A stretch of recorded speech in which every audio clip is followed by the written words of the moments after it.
Good day, everyone. Thank you for being here on day 3 of the summit of navigating uh, grief and the holidays with love and loss.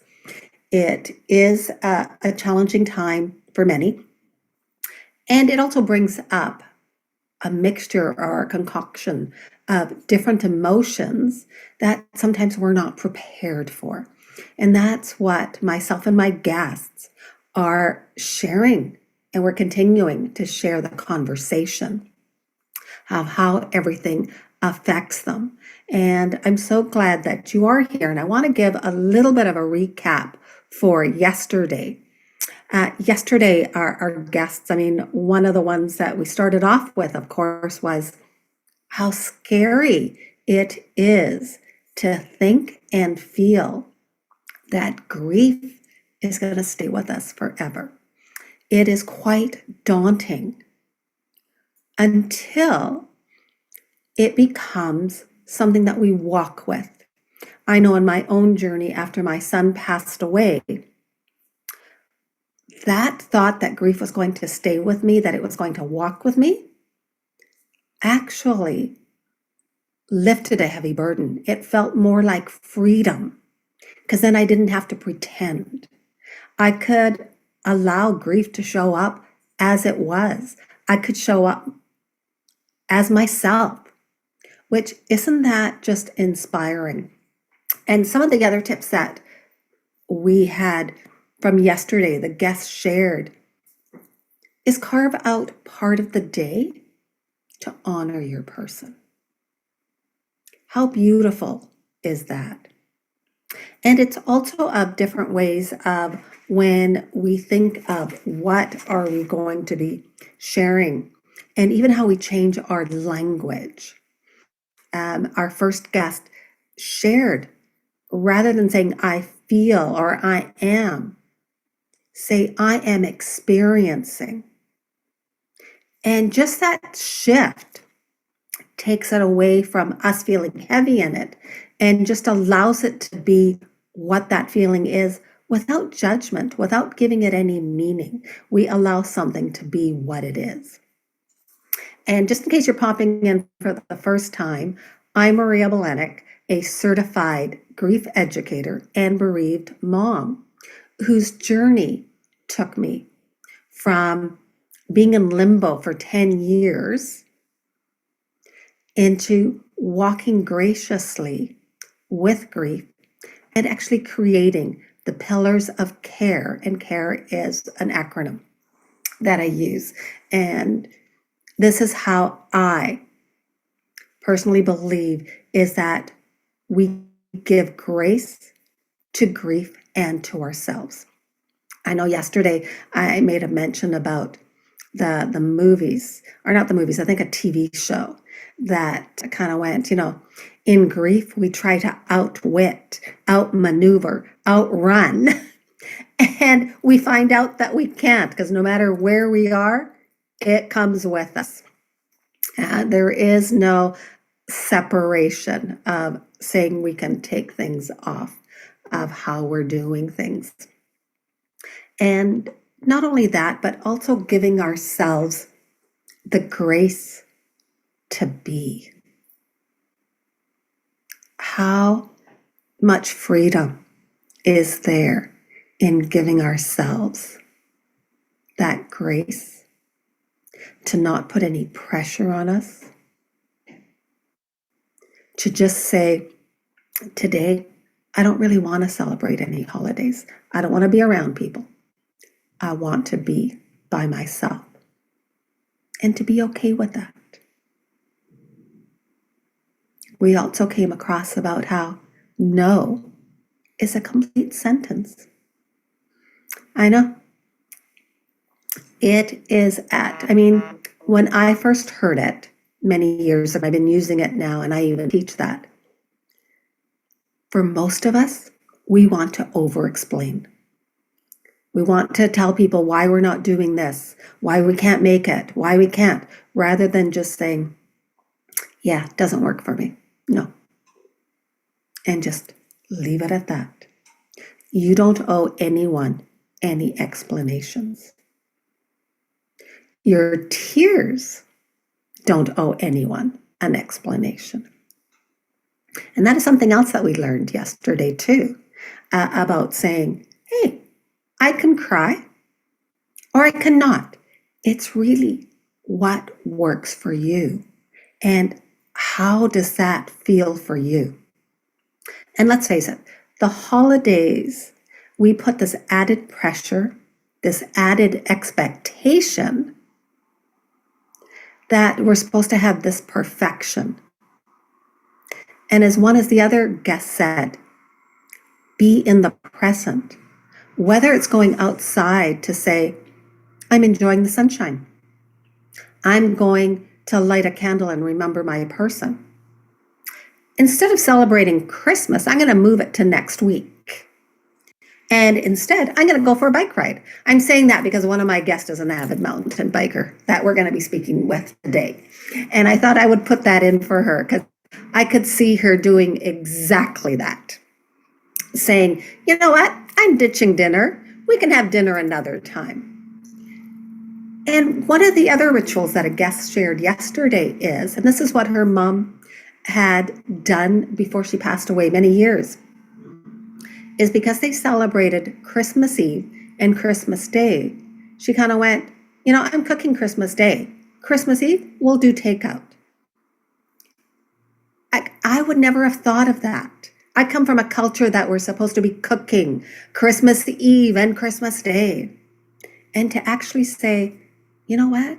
No, let's order pizza. Let's order whatever food means something to you. And I love how each guest has shared personally from their own stories. They've shared their person with us. They've shared their vulnerabilities with us. And that is the space that I create for people to come in and to be able to share what is in their heart, what is in their, without any judgment. Because let's face it, we happen to have more negative thoughts and are our own worst critic. We put added pressure on us to make others feel comfortable. And taking care of yourself is not selfish. Okay, I'll see about the value of life in It's other giving countries. Or yourself compassion. It's giving yourself acknowledgement to say, I'm okay the way I am and who I'm becoming. That, I think, is one of the major aspects I find in grief. We are attempting to be the person we were before loss happened. And no matter how much we want to go back, that does not happen. I always go, I wish I had a magic wand that could give everyone what they wanted and have their person back, or go back to a time when they felt life was good. One of the aspects with this summit is to actually show from a place of grieving, from a place of sadness, we can move forward and have joy. Because joy and sadness can coexist. And this is one of the reasons why I believe in saying carrying love and loss in the same breath. In day one, we also learned from a holistic practitioner that we hold things in our breath, in our lungs. And it is through breath that we have life. It's amazing. It's the most simplest of aspects. Our breath can help us regulate our emotions and can help us be grounded.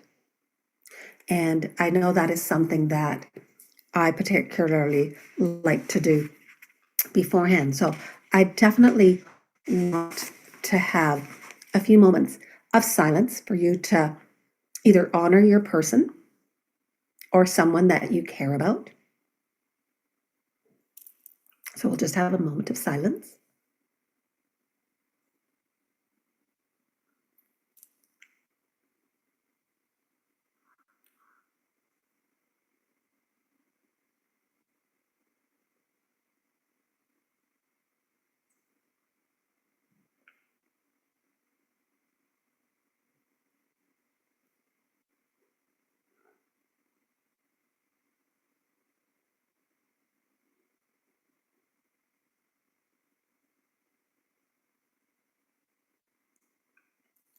And as we open up our eyes, or you can keep them closed, let's center on our breath. One of the ones that is a good exercise is called the box. And I'm going to apologize because I do have a cold. I've been struggling with one all week, so it does pop up every once in a while. So let's breathe in for 4, out for 4. Oh, you know what? This is why I need the breathing exercise. So we'll start again. Breathe in for 4. Hold for 4. 2, 3, 4. Out for 4.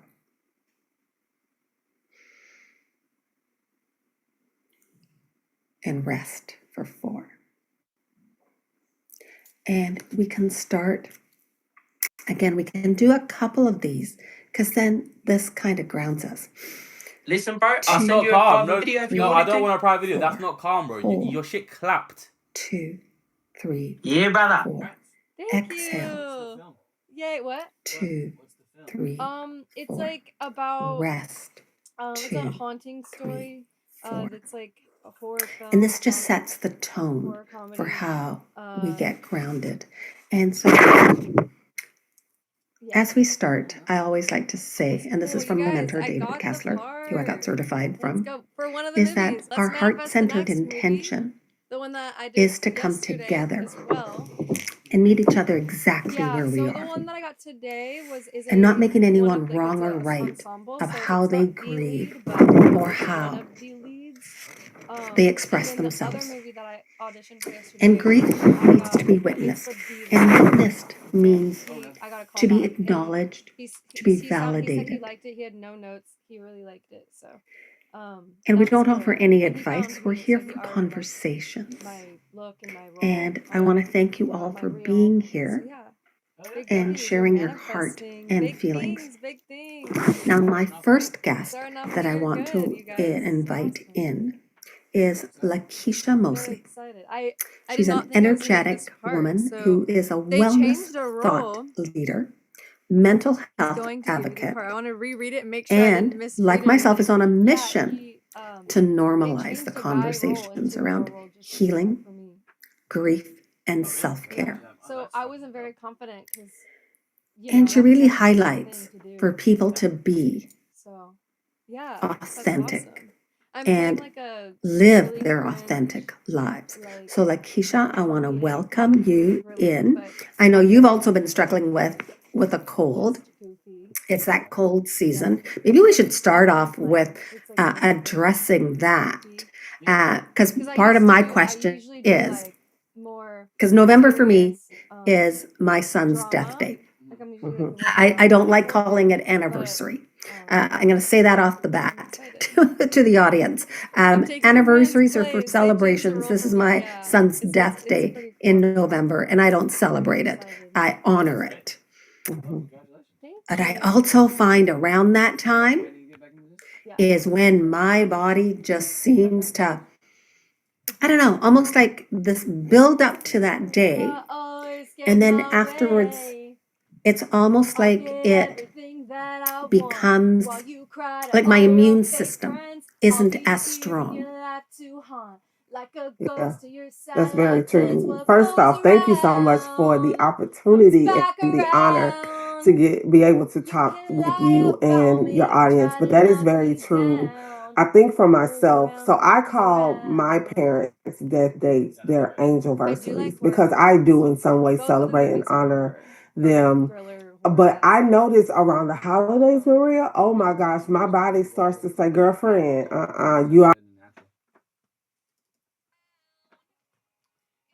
Worry, babe, I always get using my spread, way. and my body Get literally is like, everything that I want yeah, while you you probably cry not to gonna have all too much your fun. fake So, like, friends. struggling I'll with a be here in cold your life on till top of one. grief, Like a on ghost, top your of sign menopause, happens. What just goes really just does around not do your comes body good. back And so I think your body around. begins to know like And you when these can things are lie happening, about and me, sometimes try you to just knock me can't down. avoid them. What They goes just Mhm. happen. around comes Yeah. around. And I'm glad that you brought up about Weapons was Thanksgiving really because I know good. in the US, I I'm haven't seen the Canadian, so concert, we but I already don't had like our those movies that Thanksgiving. much.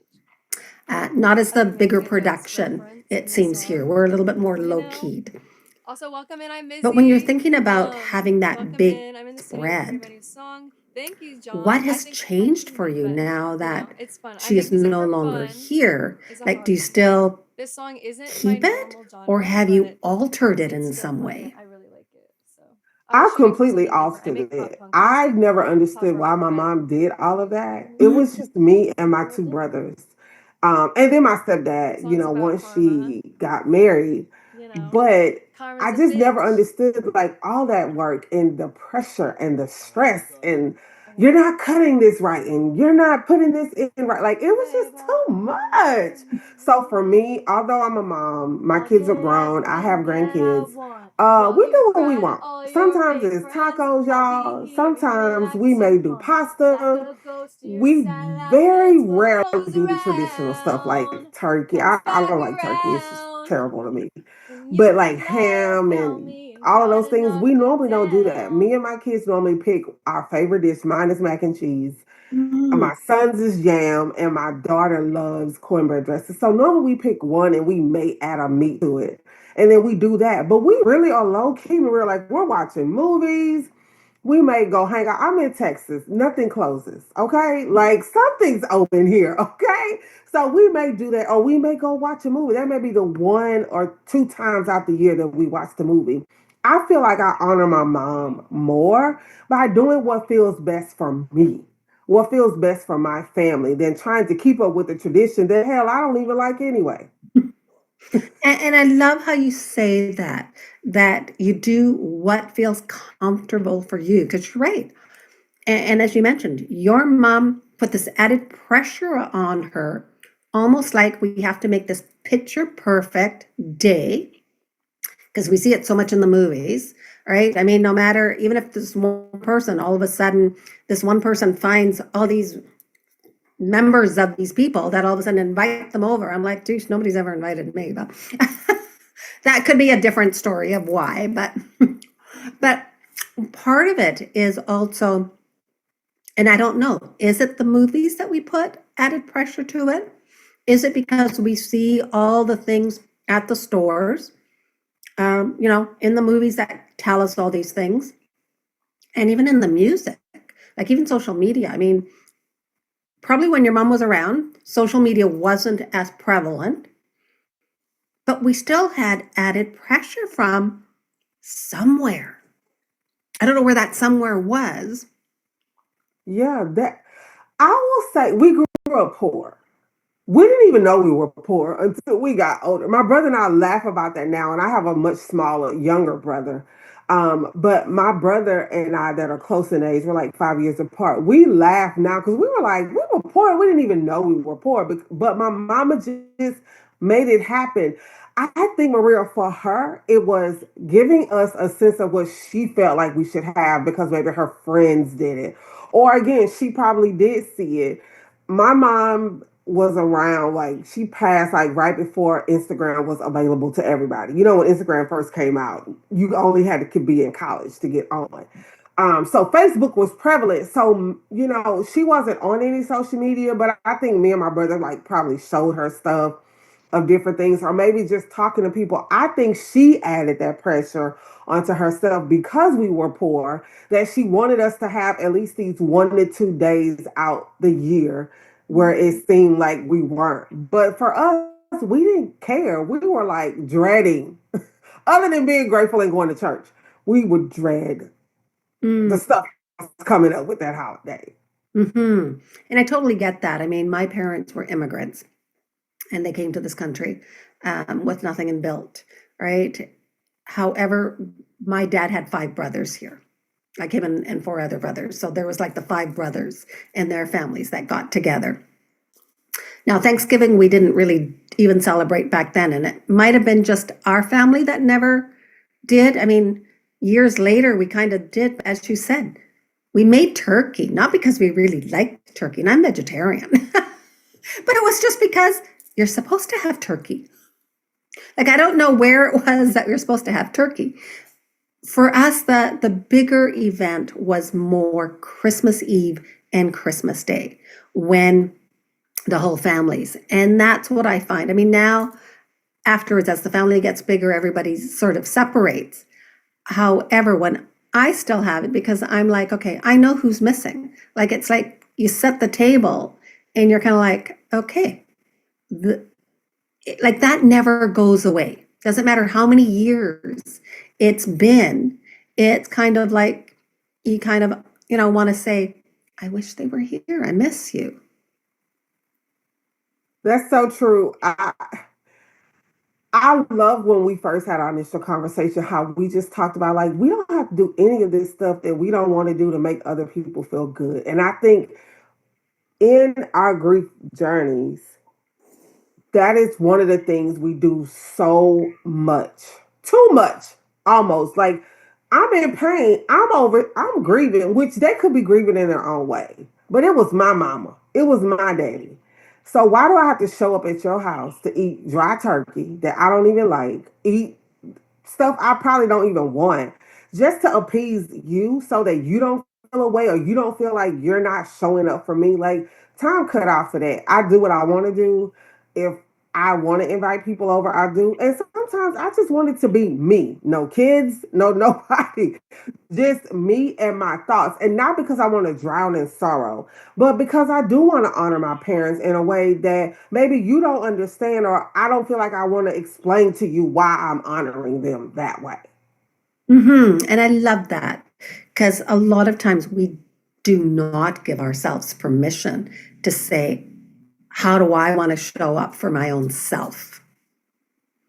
Right? I mean, and I know we had this conversation, and I love how you also, create safe spaces for the healing aspect, because we had this discussion about how healing is a word that at times you either like it or you don't. And I'm using the lines from Survivor. I don't know why. Right now, I'm thinking it's really great for grief. We try, we attempt to outwit, outmaneuver, outrun. And in a way, it fits that word healing because that is what many of us, I mean, myself included, believed that when we heal, we have to forget about our person. Like that means we cannot talk about them. We cannot share about them. And personally, for me, I remember saying, I'm not doing that. So, of course, I rebelled. And by rebelling, it almost forced me to say, I can't move. I'm frozen. Like I'm in limbo because I don't know what I'm supposed to be doing. That's so true. I love that. And I think that's why you and I connected very quickly. Is it's not easy to create a safe space, number one, for yourself, but also for others. When you are in my presence, when you are in my community, you are free to scream, you are free to cuss, you are free to throw things. Like, hell, I'm even thinking about doing an axe throwing grief thing here in Houston because sometimes grief shows up like that. And I think we have conditioned ourselves to make healing look so pretty and so demure, and healing is ugly. I just told a friend today, she was like, girl, I've been seeing you. We haven't really talked. I know. I'm on this really intense grief journey and it's healing me. And in that healing, I can't talk to you. I don't have anything to say to you at this. Like, I don't know what to say to you that I think will be beneficial for the both of us. And not that she's done anything wrong, not that she's done anything, like they'll push that narrative on you too, Maria. Like, oh well, you're saying I don't understand. You don't understand what it's like to hear your mom take her last breath. You don't understand what it's like to hold your father's hand and he leave this side of the earth. You don't know what that's like. So I don't expect you to know what that's like. And so I feel like we're releasing them in a way, but they get mad about it. We're healing so that we can be a better version of ourselves, not only for ourselves, but for other people. But they sometimes want to make it seem like we're the bad person because we detach or we isolate. Because there are moments of healing that isolation is necessary. And I'm glad that you bring it up because there's in anything, there's always this fine balance, this fine line of isolating to honor yourself and to set boundaries, and that isolation where you feel no one gets me, no one understands me. Yeah, right? It's like this constant teeter totter. I don't know. In Canada, we have the teeter totter. I don't know what it's called in the US. No, that's an accurate, like it's kind of going back and forth because you almost don't know in some instances like how you should be responding to people. You're trying to stay true to self, but as a business owner and entrepreneur, you also understand that there are certain masks or faces you have to show publicly at times. Sometimes I want to burn it all down, Maria, and say F it and let's keep it moving. I'm sad. I'm in grief. But I also understand as a part of this healing process that it's not easy. It's not easy at all. It's very hard to look in the mirror and say, your person is no longer here. How do you move forward? When you had plans, when you had ideas. When, for me, I got to this place where I felt like, oh, I'm good. I could take care of my mom or my dad. And they're not here to witness any of, those particular things. But we are battling within ourselves sometimes, so much so that we don't have time to be worried about what Jane feel like. I know it sounds mean, but we're fighting daily to just keep going. And I love how you say that. And of course, this is one of the reasons why I think you and I got along. I love your fresh take on things. It's refreshing. You and I are both kind of direct in how because sometimes it's sugarcoating is nice. However, sometimes it's like, does the bandage come off? And it's that place. And especially when we think about it, I mean, we do this all year. And then there's this added expectation on the holidays to all of a sudden it's like, okay, grief now takes a break. And you enter this other world. I mean, as a griever, and I always will say, as a griever, it doesn't matter when your person passed away, because the missing and the longing or yearning, whatever word someone wants to use, doesn't go away because the holidays are exactly the same time all the time. And we know that they're not here. For other people around us, their lives have continued the same. And one of the things that I kind of want to bring up is sort of that green envy. And envy in a sense of, because I was like this, when you see families together, you're joyous for them and sad, and I don't know if it's envy, but it's kind of mirrors because you want your person there. That's exactly what it is.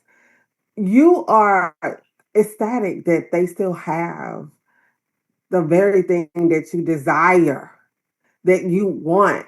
I toy between both of my parents died from diseases. My mom died from cirrhosis of the liver. My dad died from brain and lung cancer. It started in the lung and went to the brain.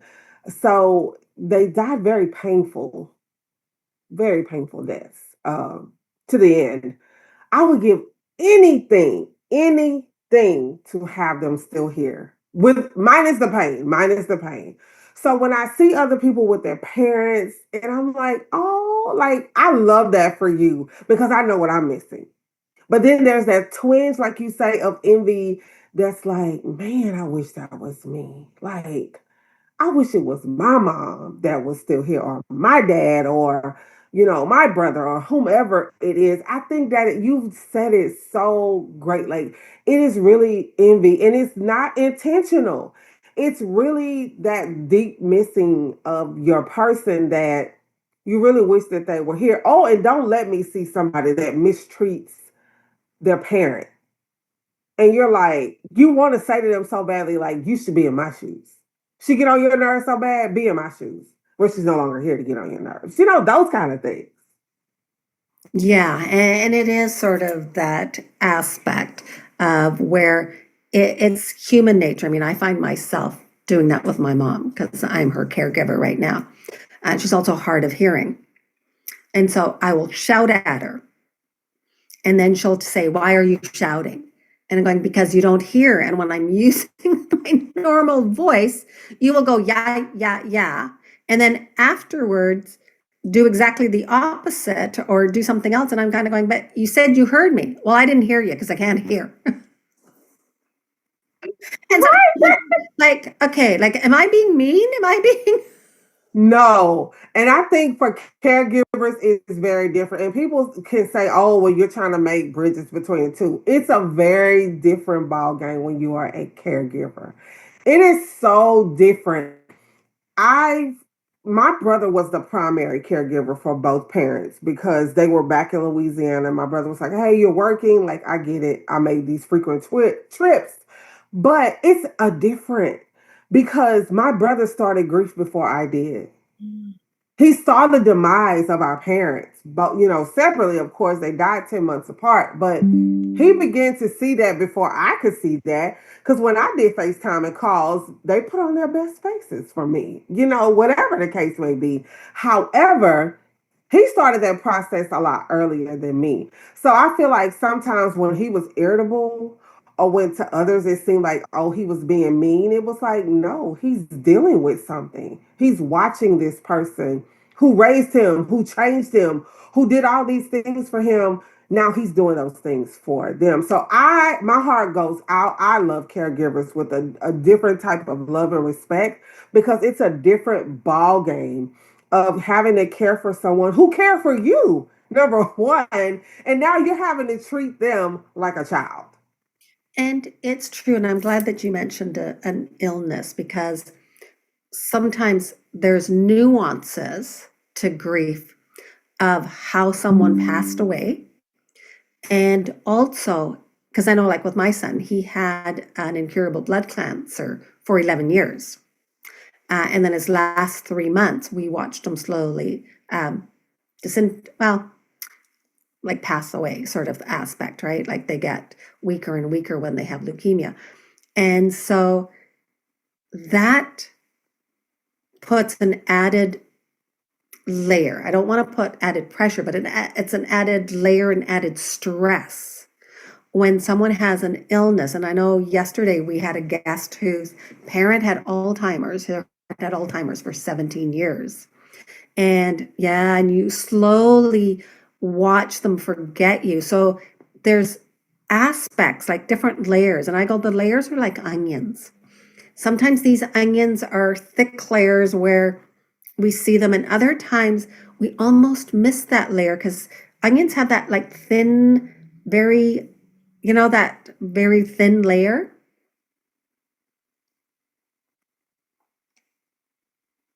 That's true. Oh my gosh, I love how you just said that because we do miss some very integral moments because we are looking for these big wows and pows and big things and those little bitty moments, but we remember them after their passing. So I remember when the day that my mom passed away, I had just talked to her that morning, like 20 minutes before I got the call that she was non-responsive. But I remember her sounding so clear. And she was like, "Oh, I ate my breakfast. I ate all of my breakfast."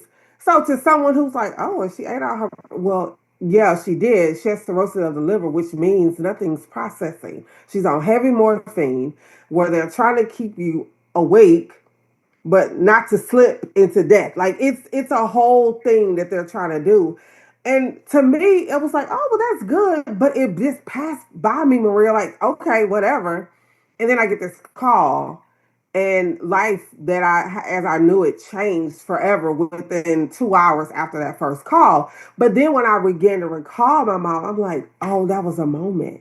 She was proud of herself that she was able to walk to the bathroom by herself, that she was able to eat breakfast fully, and not realizing that that was the last supper for her, not realizing that the last thing she kind of said to me before she said, "I love you," was, I'm like, "Oh, well, mom, I'm going to come see you before you leave." And she was like, "No, I'm going home."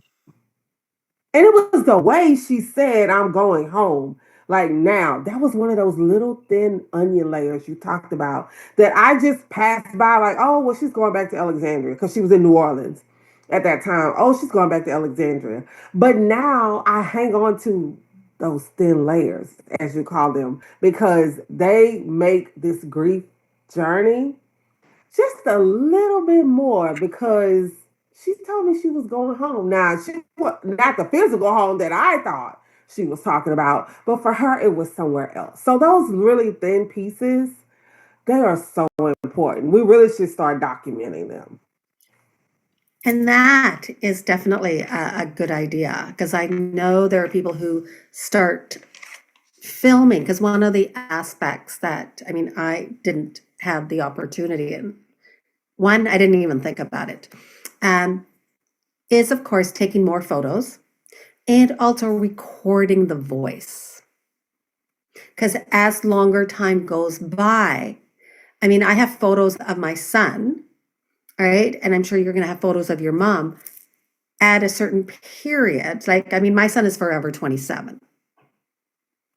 And so, because I don't have photos afterwards. And we never took photos of him when he was really ill and becoming skeletal. And that was because he did not want it. And that was to honor his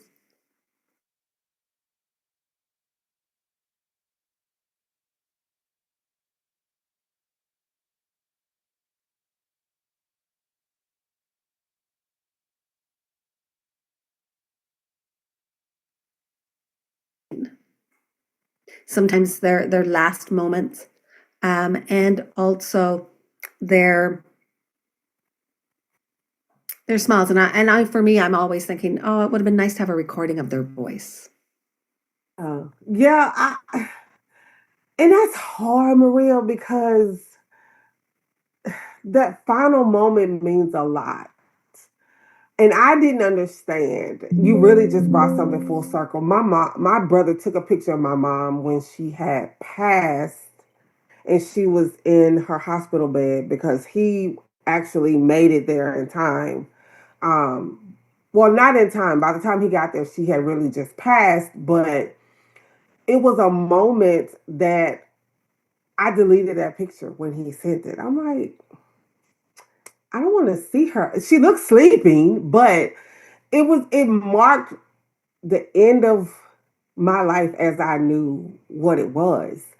But I think if we do have those moments, like we can still honor them, probably never show them publicly, but they're just a piece of us that we have that, like that we can remember. Because I look at some pictures now, like when my mom went into the hospital of my kids, like they were big on Snapchat then when my mom was sick. This is like back in 2015. And so there are pictures of my kids where they took pictures of their grandmother. They called her Momo. And they were like, Momo, keep fighting or whatever. And I can see the tear stains in their eyes. Their eyes are red. But my mom is smiling in this picture like she's in it with her grandkids. It's moments like that when I wonder, like, why, God? I can look at that picture and in its final moments, it's like probably a month before she passed, but she was happy. My Mm. kids were sad, maybe, but they were happy because they were there with her and she took that picture with them. But I think those final moments, sometimes as painful as we remember the details, are like really just as important as documenting any of the other times, too. And I love how you said that because we document. Well, actually, who was it? I heard a story one time. You know how, especially with the holidays, Christmas time, um, people want to get the perfect photo, right? It's like we got to get the perfect photo because we got to send it out. And I remember someone sharing, going, they had a friend who had done that. And their friend had said, "Do you know how long and how many arguments we had to get that perfect photo?" And I'm going, that is so true. We're wanting to present this thing of we have the perfect family, the perfect emotions or whatever, the perfect holiday. And yet behind the scenes, it's messy.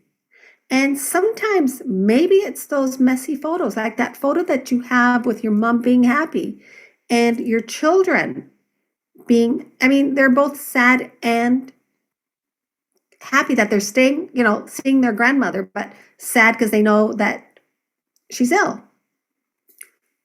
But these are moments that become precious.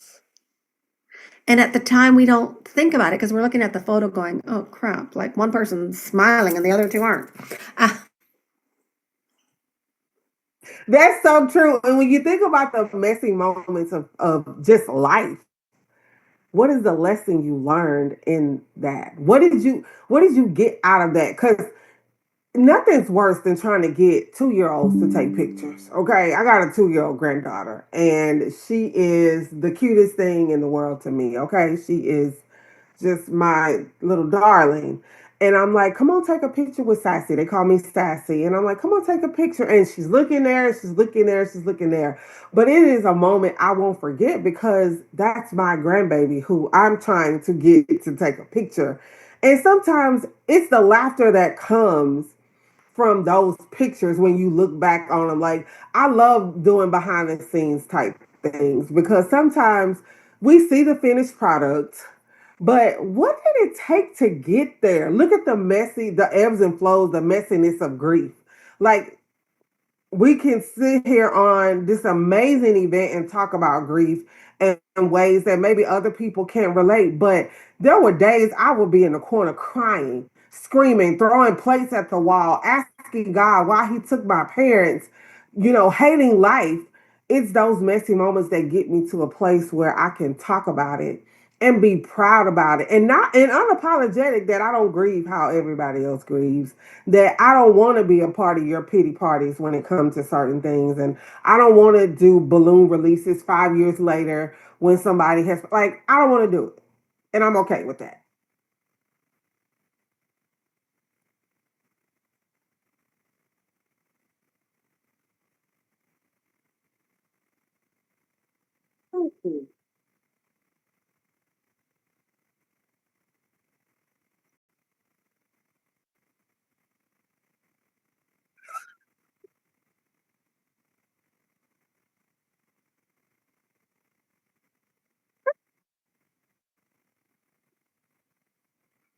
and that's Thank real. you for that.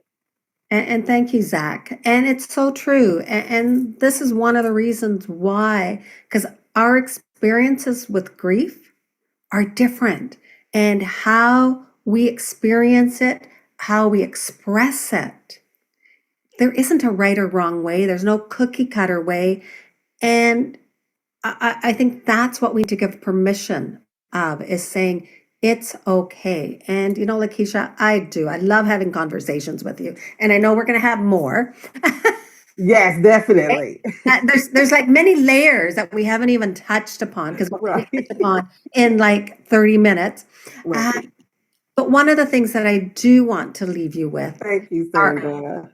thank you, Sandra, is what tip would you like to give the viewers? I want us to grieve unapologetically the way we want to, whether it's messy, whether it's pretty, whatever it looks like. Give yourself permission to do that. Whatever it is that you have to do it your way. Your loved one would want that.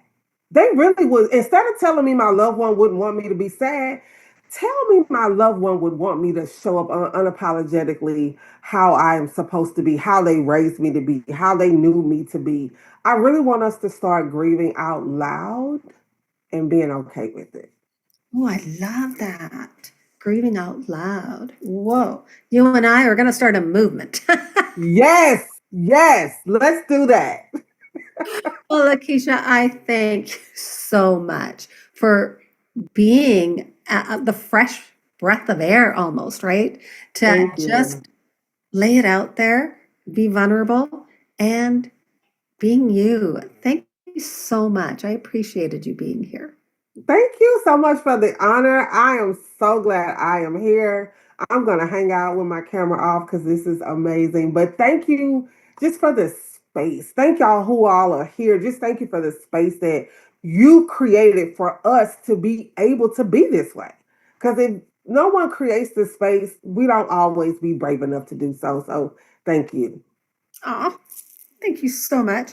And now I want to introduce my next guest. I know I did say that she loves mountain biking. I already know that. But one of the other things that Sandra Pelly and I have in common is our love of dragons. But she has taken it a step further than I did because I only like dragons. So Sandra Pelly, who is the Sandini, I almost feel like she's going to put dragons out like this magician. She's an inner dragon transformative specialist. She inspires what's next for women doing the inner work to connect to their inner dragon, to be bold, aligned, and live an authentic life. Sandra, welcome. Hello. You look beautiful, by the way, Maria. Cute. I just wanted to say that, I've been sitting here holding space for the two of you, the previous guest speaker, Lakeisha, and yourself. And thank you for giving me permission to grieve in my own way, is what I really first want to say. Because, um, it's weird to feel like you have imposter syndrome when it's around grief. And yet that's kind of where I'm sitting because it's like, oh, I haven't lost anybody really close. Like I haven't lost my dad. I haven't lost a child. I haven't lost a sibling. Having said that, I've lost my mother-in-law. I've lost my brother-in-law. I've lost some really close aunts and stuff. And this conversation just really opens up the possibilities of being okay with who I am in my grief. And I really, really appreciate that. So I just really wanted to honor the two of you, first of all. Well, thank you so much. And you're right. And part of it is that sometimes when we think of loss and grief, most people believe it has to be the death of a person. And it's not because we can grieve. Yesterday, we had, as I mentioned beforehand, one of our guests whose father had Alzheimer's for 17 years. So it was a slow journey of each day there was a different loss. Yeah. And It- so I know that that is something that you're also going with, right? Yeah, very much so. My mother has dementia, and again, I refer back to the previous conversation and a comment that was made about something that was said. And I remember being in my mom and my stepdad's home, and my mom sitting in a chair by the door, waiting for her husband to get the car because we were taking her to the hospital. She'd had a fall, and we had reached a point where we just couldn't we were no longer capable of taking care of her in the home. And she turned to me and she goes, I just feel so lost.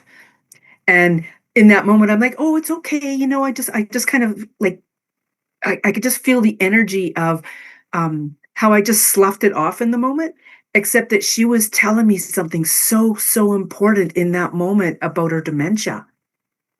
Mm. And there's no way to backtrack and reclaim that moment. So there's that grief and whatever emotions are coming around that as well. And then, the other day I was walking through my space in my bedroom, and there's a picture on my husband's side of my mother-in-law and her husband.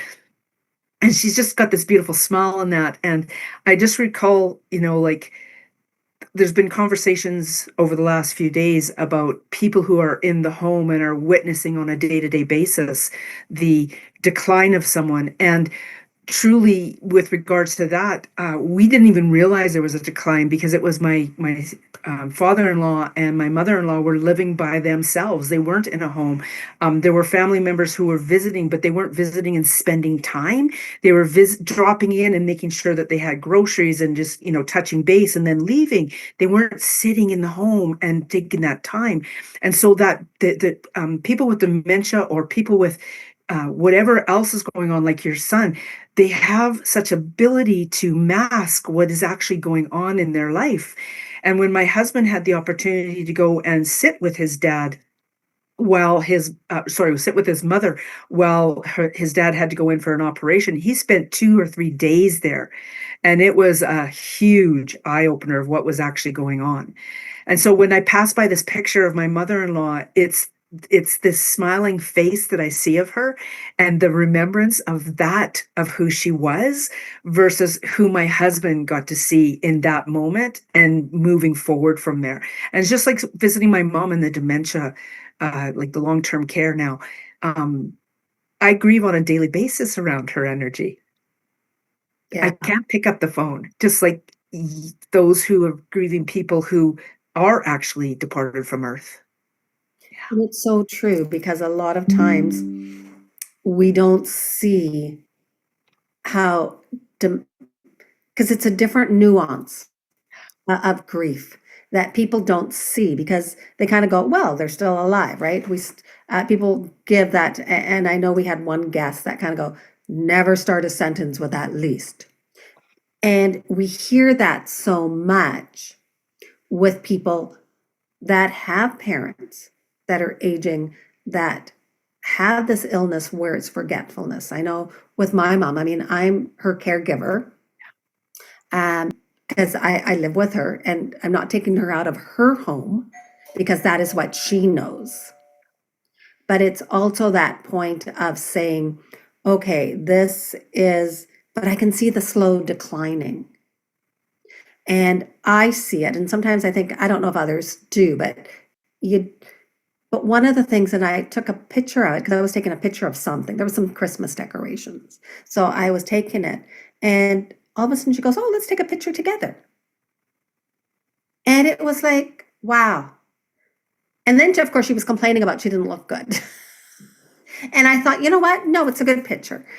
But it's one of those things that I'm like, say yes to the opportunity when it arises. Because I don't know. I mean, she has this saying all the time, I don't know if I'm going to be here tomorrow. Well, none of us do. However, that is her thinking. But again, I mean, I want to bring it back to the holidays because, of course, I mean, and Sandra, you and I are both Canadian, so we don't have to worry about Thanksgiving. However, December is coming up, and that's then where we think of the Christmas time and maybe what was. I mean, I know that you celebrated sometimes, I think, with your in-laws also, and even with your mom, and with your mom being in a home, that adds a different dimension of what traditions look like. Do you want to speak on that? Like, what changed for you? Like, what traditions did you maybe keep? Did you have to adjust?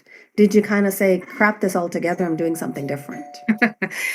Yeah, it's so interesting that we're having this conversation. I was truly thinking of all of this literally this morning. And my daughter has the good fortune actually of living in my father-in-law and mother-in-law's home. He is now in a home himself. You know that I've lost my mother-in-law in October of last year. Uh, the that it's now, like I'm like, oh, we should get the family here, we should get the kids here, and then I'm thinking to myself, well, that that is a lot of movement of people that may have an inability to move as freely as my husband and I do. And so shifting that perspective of, you know what, let's do things maybe the week before Christmas as our family unit, and invite Paul's sister, my husband's sister, invite my father-in-law back to his own home like we did last year, and celebrate Christmas there before Christmas. And I really like the idea of this as well, because it's more about getting together as a family unit than it is of actually having it maybe on that specific day, because of the nuances of what that specific day actually means versus the modernizing and materializing of what Christmas is, correct? And two is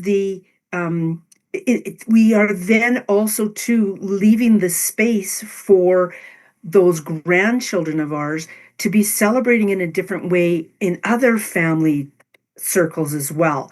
So we're honoring everybody in doing this. And I feel like it's such a powerful position to be in when we can do this versus saying, "No, you guys, we haven't had anybody here for 8 years. You guys need to come here." Wow, is that ever already producing negative feelings? So I love that you're broaching the subject of recognizing the traditions are okay to be changed. They're truly okay to be changed. Yeah.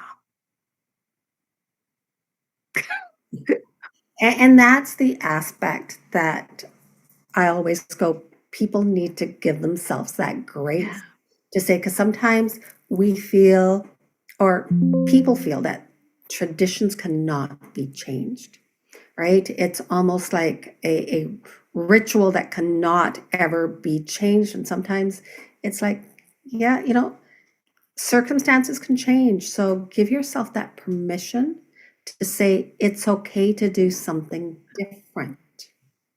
And Yeah. I love how you and your family have shown that and have adapted in a way that is right for you and your family. Yeah. And you can do other things as well, like um depending on, I don't even know how to word this. I'm going to use my daughter's wedding as an example. She when she got married, her best friend was had committed suicide a couple years before and was unable to be there. Obviously, having said that, she invited his dad and his new wife, and I had also said, you could always do an honorarium area with him, and she made a really good point of saying, well, this is my celebration about my getting married. I don't really want to change that to being in honor of him specifically. I am honoring him and having his dad, who I know, and his new wife there. And it's the same thing with Christmas or any occasion, right? Like if they're not there, be consciously aware of, okay, you know what? It would be a really great idea if we had grandma's picture up.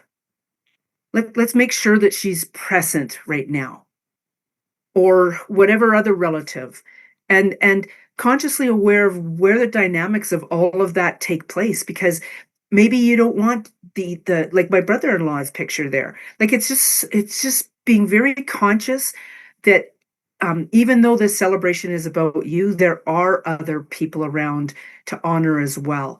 And we can do our own celebration in our own spaces as well. Like at Christmas time, put the pictures of them in ornaments or around the tree, whatever the case is, right? Rather than front and center. Because, and I love that, because in some ways it fits into the category of setting boundaries. Yeah. What you will allow for your own self and your families, rather than having someone else dictate what it's supposed to be like.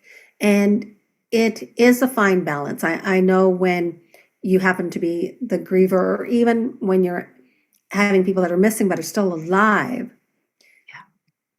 it makes it a little bit more drawn out, because one of the things, and I know we had one guest that went, we can't worry about what everyone else's feelings are. because then we're going to be even more of a mess and put more stress on ourselves.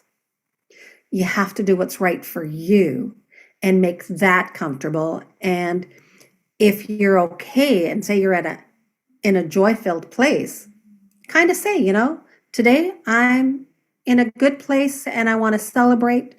Or if you're not, kind of go, you know what, today's one of these days where it's going to be low key.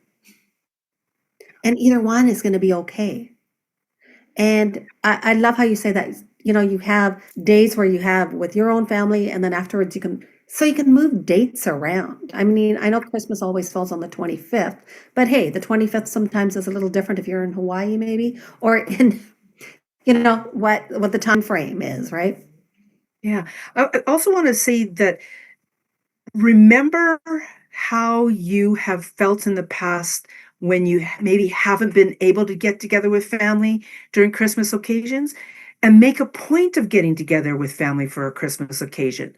Again, it doesn't have to be on the specific date. It's more the fact that you're getting together.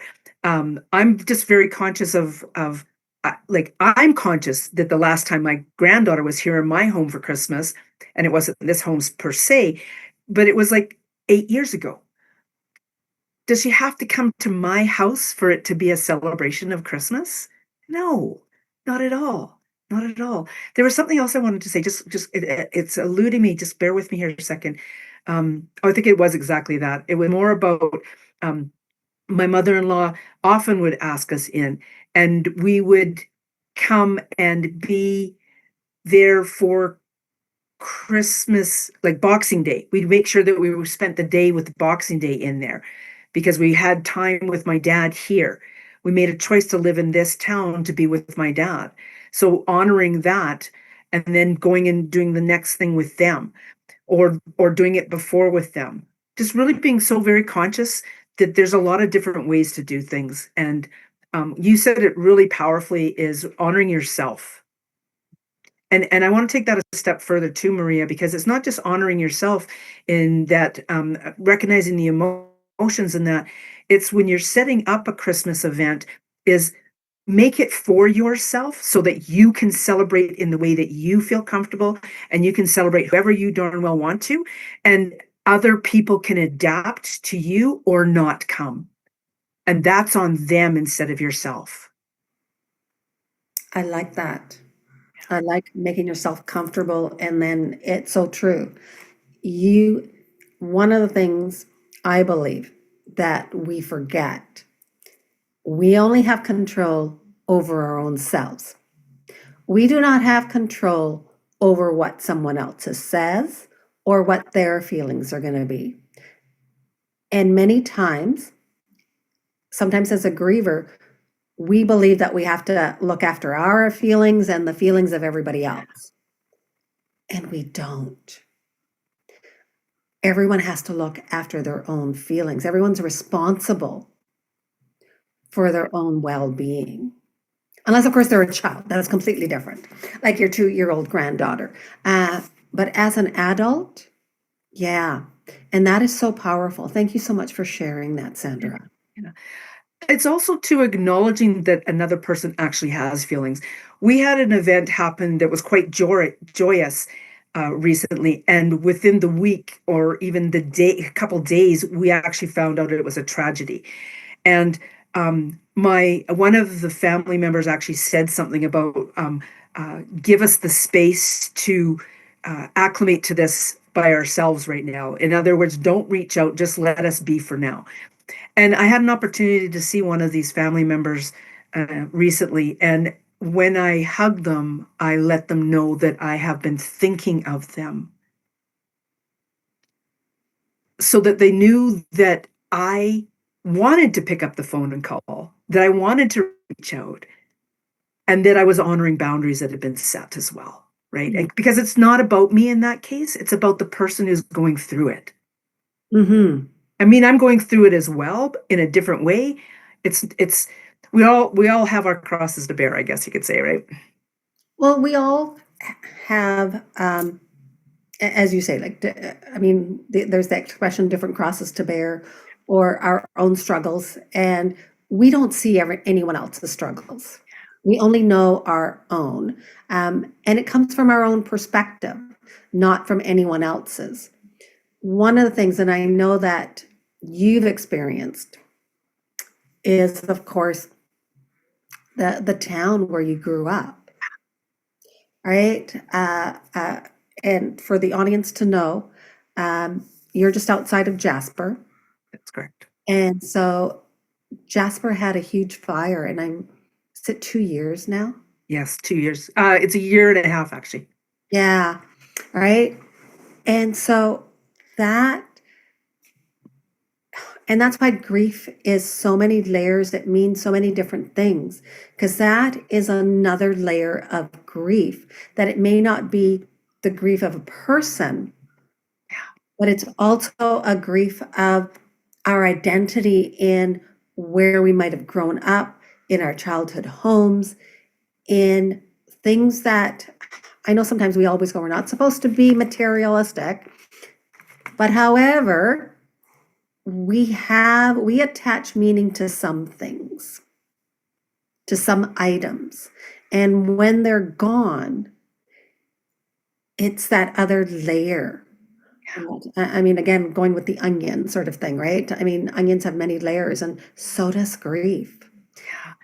And I know one of the ones that I had done in my talk when I was in Oxford is actually saying that because we have experienced grief once or loss, doesn't mean that loss will never come again.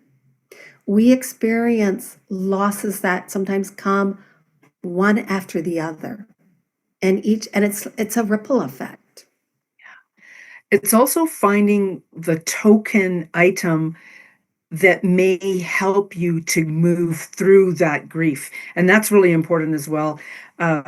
In the town of Jasper, when it burned, many people I know lost their homes, and every single iota of items. A woman at the end of the block, I grew up with her sons and her daughter. Her son went to pick her up to get her out of the house, and all she grabbed was a box of bills that was beside the door because she couldn't even think straight. Lost every iota of everything she owns other than this box of bills, which, I mean, how important are the bills, right? Anyway, I digressed just slightly.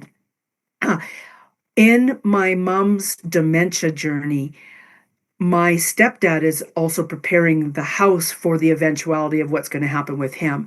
And in that, I brought home all kinds of items that my mom had that I had witnessed her purchasing growing up. And some of these were Pendolphin bunnies. Some of you may be of an age that you know what I'm talking about, and some of you may have no idea what I'm talking about. These Pendolphin bunnies, she was quite the collector, and I literally probably brought home about 30 or 40 of these bunnies, and they range in size from palm size to significant size. And I reached out to the Jasperites on one of the Burn Facebook groups and said, hey, you know what? I have these Pendolphin bunnies, and I would love to gift them to whomever out here that would have lost their collections, etc. And I had like 4 or 5 different people reach out and say, oh my gosh, I would love to have this one if you've got this one. I would love any of them. The woman who lived next door to me, her daughter passed away a number of years ago. Someone that she really felt I was her mentor. She's 10 years younger than myself, this young lady that passed away.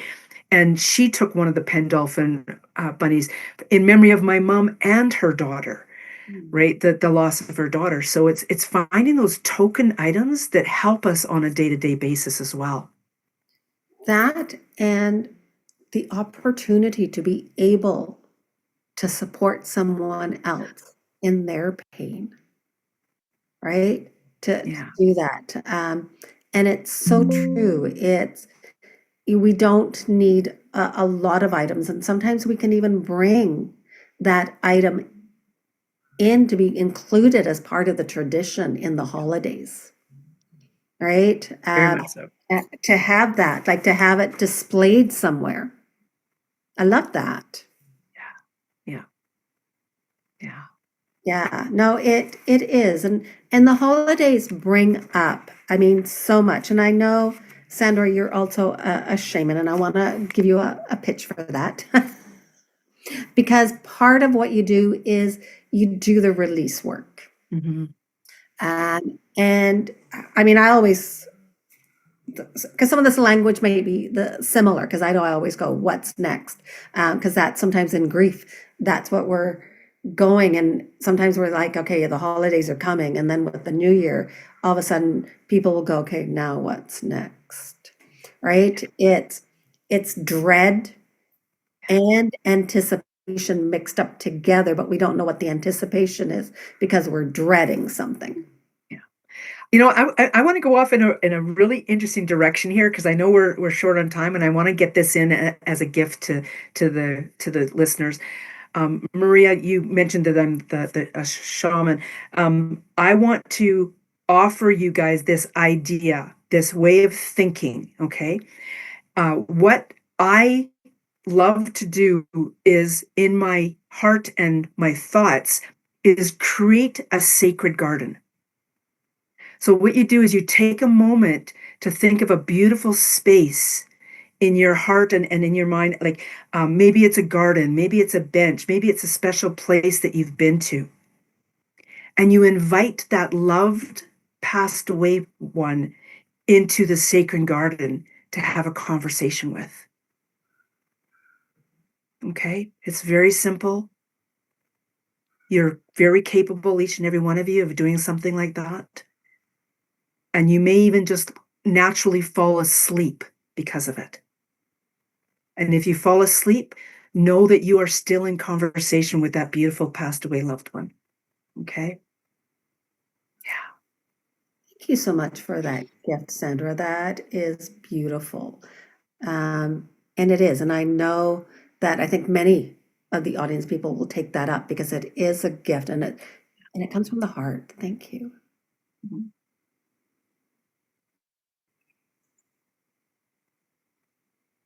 Oh, I love it.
Mhm.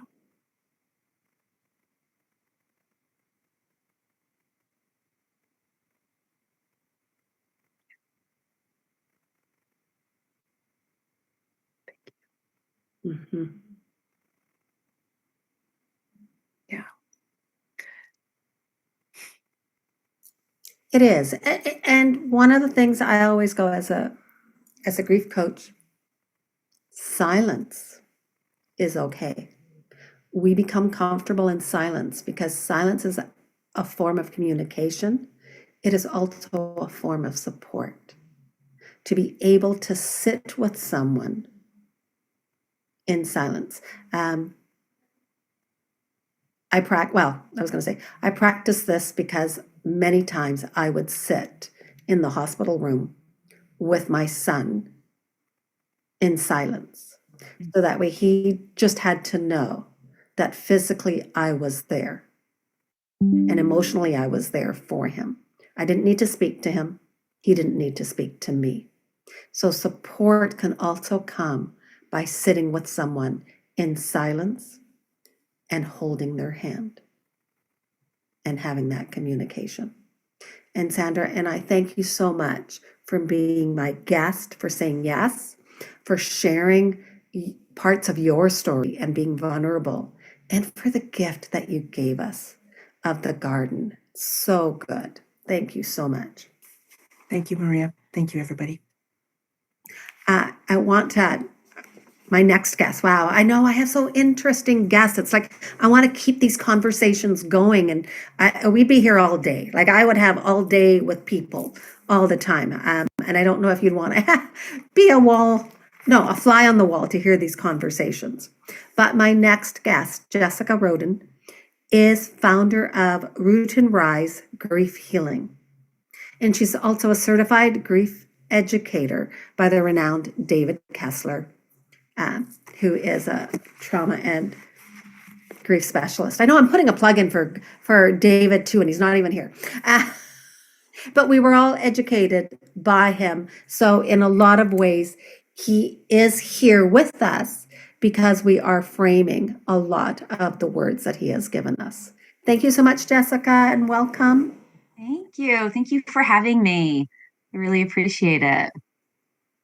Oh, I love your things at the back. Oh, the tree. Oh yeah, thank you. I put some, favorite things and just, things I like. So I have a background that I like. Well, that's actually what kind of matters. And I'm an art lover, so I always go I mean, I can walk into a house and the thing I will notice is people's art. Yeah, that's nice. That sort of, and I know, and I love the Root and Rise. Mm-hmm. And actually, maybe let's do a deep dive on that because Sure. in some ways you're kind of I'm thinking like the root is that, in grief is the root and then we rise from it. That's what I'm visualizing it. Mm-hmm. So, correct me.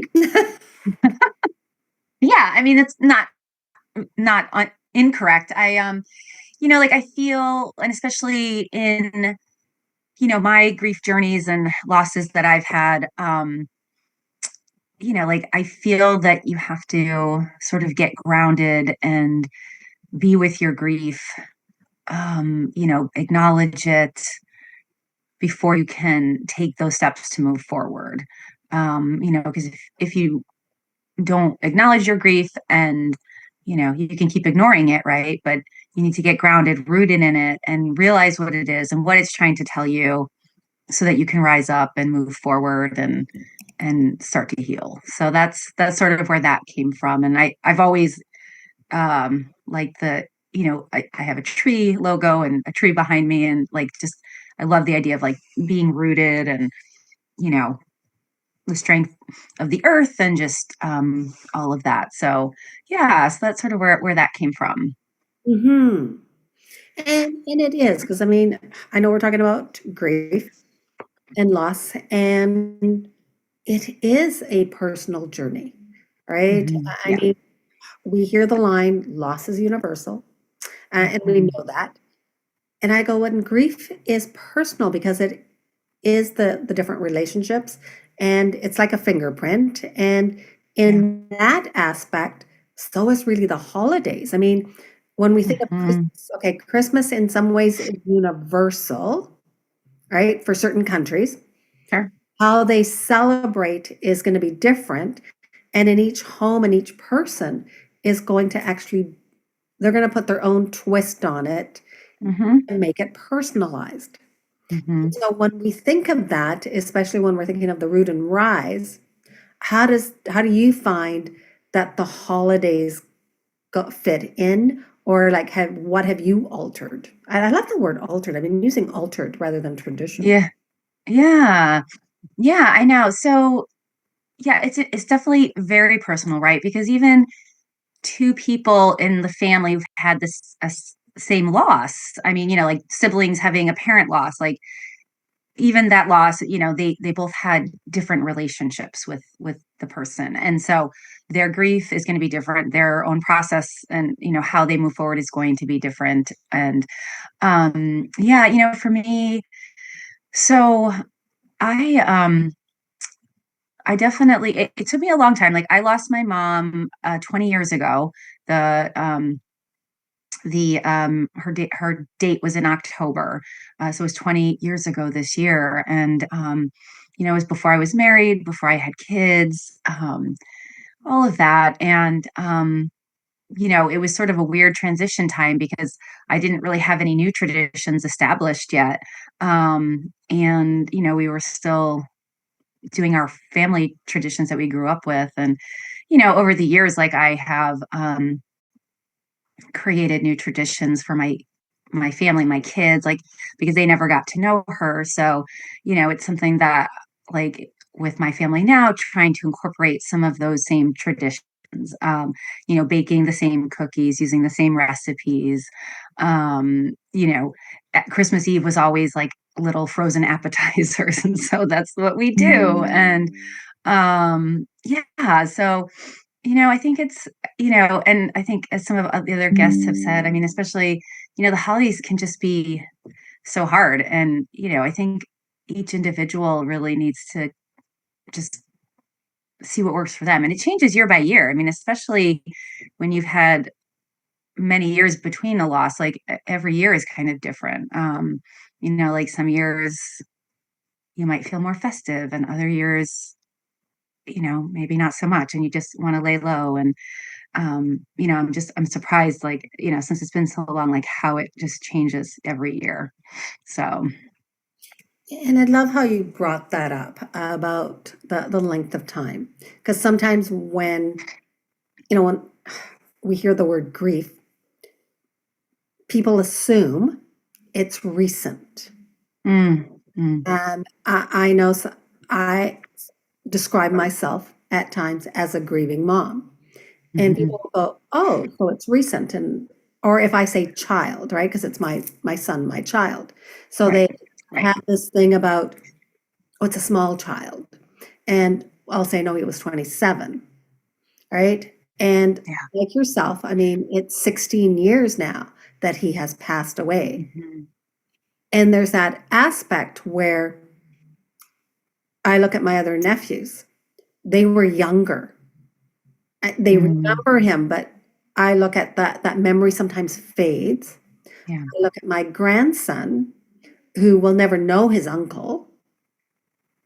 And so then it becomes, what do we do to incorporate that, Mhm, have the people who've never met them? yeah. Yeah. Yeah. I mean, for me and with the kids, like I've always referred to her as Grandma Sharon, you know, and any opportunity, and you know, I've got pictures like around, and you know, we do celebrate her birthday. We have a cake and we sing happy birthday. And, you know, when it's her anniversary, I know you don't like the word anniversary, but like when it's the death, you know, date, the angel versary, I think that's what Lakeisha said. So I actually like that.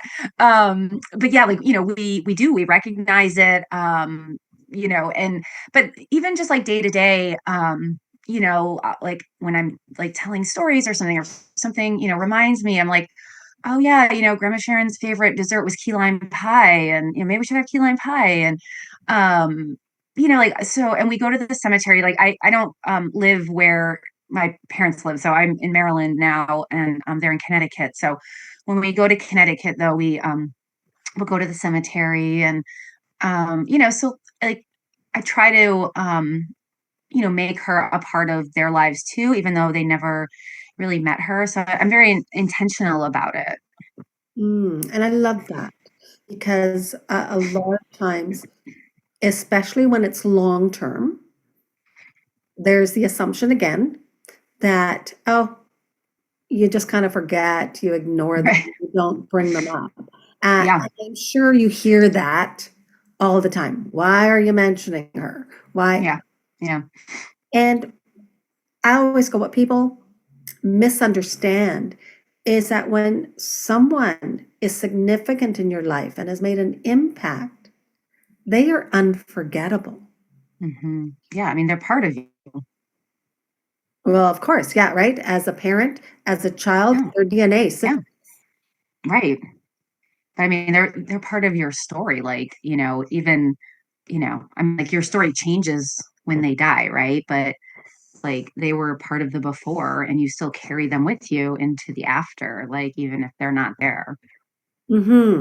And I love that. And in the sense of, as grief educators, we are leaning into how do we share these stories of people Mhm. that are no longer here Yeah. or are experiencing an illness. Mhm. So, Yeah. and I'm sure that that's what you're finding too. And one of the things is that, because I know yesterday we had someone whose friend had passed away. She had a really close relationship Mm. with a friend, and that is her lane, right? So, because I always go in grief, we seem to have our lanes Yeah. Yeah. of where we go. I mean, Mhm. mine is more for adult child loss. The lady yesterday, Terry, was more for friendship, because a lot of times we don't see grief in friendships when they pass away. Yeah, you're right. Yeah.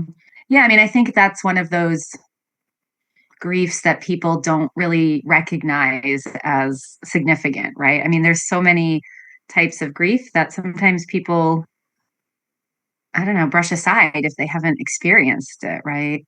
Like pet loss is one that comes to mind. And, you know, when I lost our dog, our first dog that my husband and I had when we were married before we had kids, I mean, it was so hard. It was just like, you know, like losing like a child, but not, I mean, not, you know, but they're like a part of the family. Like they're a baby of yours, like your fur baby, like, and they give you this unconditional love and like, you know, like it's real. I mean, it's real for people. And sometimes those pets are just the only family that some people have, you know? Or even closer to than a family. That's true. Cause right. Cause sometimes, yeah, they're not connected with their family members, right? And that's one of the aspects, and I'm glad that you brought up pet loss, because that is sometimes a person, especially over the holidays. Because I know one of the guests mentioned that actually December is the highest month where people pass away. Really? Why? I didn't look that up, but someone else had mentioned it. And one of the things I always go is that sometimes our pets, as you said, are our families. And when a pet has passed away, traditions can change too, and how people feel, but people will not understand when a pet has passed away, how Yeah. they're going to be carrying on and what kind of support do they need. Yeah. Yeah. It's true. It's true. Yeah. Right. And so one of the things is, so what helps you feel grounded? Like, say, I mean, in parts of it, like the holidays always have added stress. I think you have younger children or teenagers. Yeah. Yeah. Teen and tween. Yeah. And so there is, so how do you find that you're grounded during the holiday season where Yeah. there's so much pressure to do different things? Right. Um, Right. and especially when you have children or Yeah. teens, they're all over the place too, Right. Yep. right? And also honoring self and say, because Yeah. I'm not too sure, like, say, I mean, there are times when I feel that the missing is more intense Yeah. than other times. Yeah. Yeah. So it's kind of like Definitely. all of a sudden I'm asking this question where it's like this whirlwind of emotions where Yeah. you're a mom, you got to be here for your kids, here for home life or work life. Yeah. And all of a sudden it's kind of like, but I want space to honor who I'm missing. Yeah. Right. Exactly. Yeah. I mean, you know, I think for me, like you said, like, yeah, there's definitely times where, you know, you have those like grief bursts and it just comes out of nowhere, right? And, you know, like this year's been particularly hard because it's the 20-year mark, which, you know, seems like so significant. I mean, there's been, you know, there was sort of certain years that, you know, like 5, 10, like, you know, sort of like those significant years. And you know, it's been hard. And even for Thanksgiving, like we're going back to Connecticut and I'll see my dad, and you know, he's been remarried. And you know, it's just yeah, so it's hard. So I, you know, for me, like I think one of the most important things is just communicating what you need. because people won't know and they won't know to ask. So I think like it starts with just being open and honest and saying, hey, like, this time of year is hard for me, or I'm having a hard time today. I can't do that today, or, I just need a little space, or, I think it's like about also just being really specific in what you might need. Like if someone invites you to something like a party and, you may want to go, but you're not really sure. I mean, just say like, I might check it out, but I might need to leave early if I'm, not feeling great, or, feeling emotional and all of that. Or, yeah. And like with the kids, like I have always been open and honest too. And just, let them know like, oh, I'm feeling really sad today. I'm really missing Grandma Sharon today or something. And, um, so I think it's important to just have that like open communication and lean on your support system, right? Like your family or friends or whoever it might be. I mean, I know a lot of people don't always have those at the holidays, but it could be a church, it could be community members, neighbors, anything. But accept the help and say like, oh, you could use some help with this, and right, because the holidays can just be so overwhelming, and there's that expectation like, oh, I should be feeling happy and joyful, and I'm not. And I think that brings in a lot of self-criticism and self-judgment. Like people are hard on themselves instead of giving themselves grace. So yeah, like, or I should be feeling differently, the shoulds and the shouldn'ts and all of that, right? um but yeah, I mean, I think it is like first and foremost like just about communicating those needs, and also just honoring your needs too. I mean, so if you think you need something, whether it's a quiet holiday by yourself, whether it's going somewhere, whatever it is, like, I think a lot of,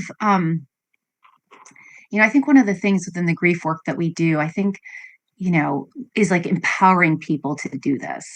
Because of the way grief and loss is viewed in our culture, and, you know, just to get over it, move on, right? Like to empower people to feel comfortable slowing down and meeting their needs, right? Mhm. And that is so true. And especially when, as you said, I mean, when someone is alive, we mark milestones. Yeah, Like when we think of a child, it's the first year, second, or the fifth, and the same right. thing with anniversaries, right? There's these Yeah, milestones and there's the yeah, expectation on things. And I love how you brought that up because the world assumes because it's 20 years, all of a sudden I mean, and I don't know if you have people telling you this, like, wow, are you still stuck? right. Yeah, Why are you still in that? yeah, Like right. it happened so long ago. Yeah, yeah, right. Yeah, there is absolutely. I mean, I think people close to me understand, but there's definitely, yeah, like a perception that, oh, like it's been that long, like you shouldn't feel anything anymore or something, right? Um, I think some people just haven't had like a profound loss and like that, years, like years. And, and even like when it first happened, like I didn't really know anything about that level of grief. Like I was in my 20s, I was, and, even when it happened, I was just felt like, oh, I just have to get back to it. I've got to go finish what I was working. I was like in grad school, and it was just like, I just got to go do it. That's what I'm supposed to do. And, I never really like took a lot of time to fully grieve it. And I love how you brought that up in the sense of depending. I mean, your mom passed away 20 years ago, which is a huge milestone. And I'm Yeah, sure it feels like in some ways a long time and a short time. of course. Of course. And back then, I remember like when my son passed away, there really wasn't a lot of support. Yeah. And the support that was offered was, how can we help you to get back into Yeah. who you Yeah. were and to get over it as quickly as Right. possible? Right. Yeah. And also, like, like I said, I was in my 20s, and so I didn't have any peers that had the same loss. Like peers had lost grandparents or, maybe aunts and uncles, but never a parent. And it was really hard to like connect with other people, because no one really understood. And Mhm. even now, yeah, like this, I mean, yeah, the 20 years mark, I mean, they still, you know, don't really understand unless, I meet someone who's in a similar situation. But yeah, That understands. So true. yeah, Now, and I personally don't like the word anniversary, as you mentioned. yeah, I know. But I'm that's gonna use not, angelversary. I like that, that is a angelversary. good one. We might use that one. Again, it's whatever word makes someone comfortable, what works for them. Yeah, That's yeah, of course. the wonderful thing about language is also use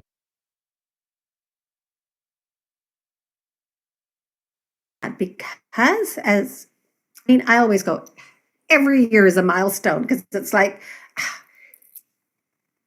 it's one of those things where it's almost like the reverse, Mm, in the sense of the more time that goes by, it seems the more distance of mhm, when we remember them. yeah. And so, because it is on the 20 year, Mhm, is there something different that you're going to be doing? And also, do you find that there are unexpected moments that surprise you, mm, either of whatever feelings pop up? yeah, yeah, yeah. I mean, I think, well, one thing we did this year, which we don't always do, is the angelversary is October According to your 19th. plan. Yeah, right, exactly. It's October 19th. So we ended up actually, it was just happened that the kids had, I don't know, like the Friday and the Monday off or something. So we traveled to Connecticut to be with the family. We had a like family dinner, and we went to the cemetery, and so it was like a really nice time to be able to do that. And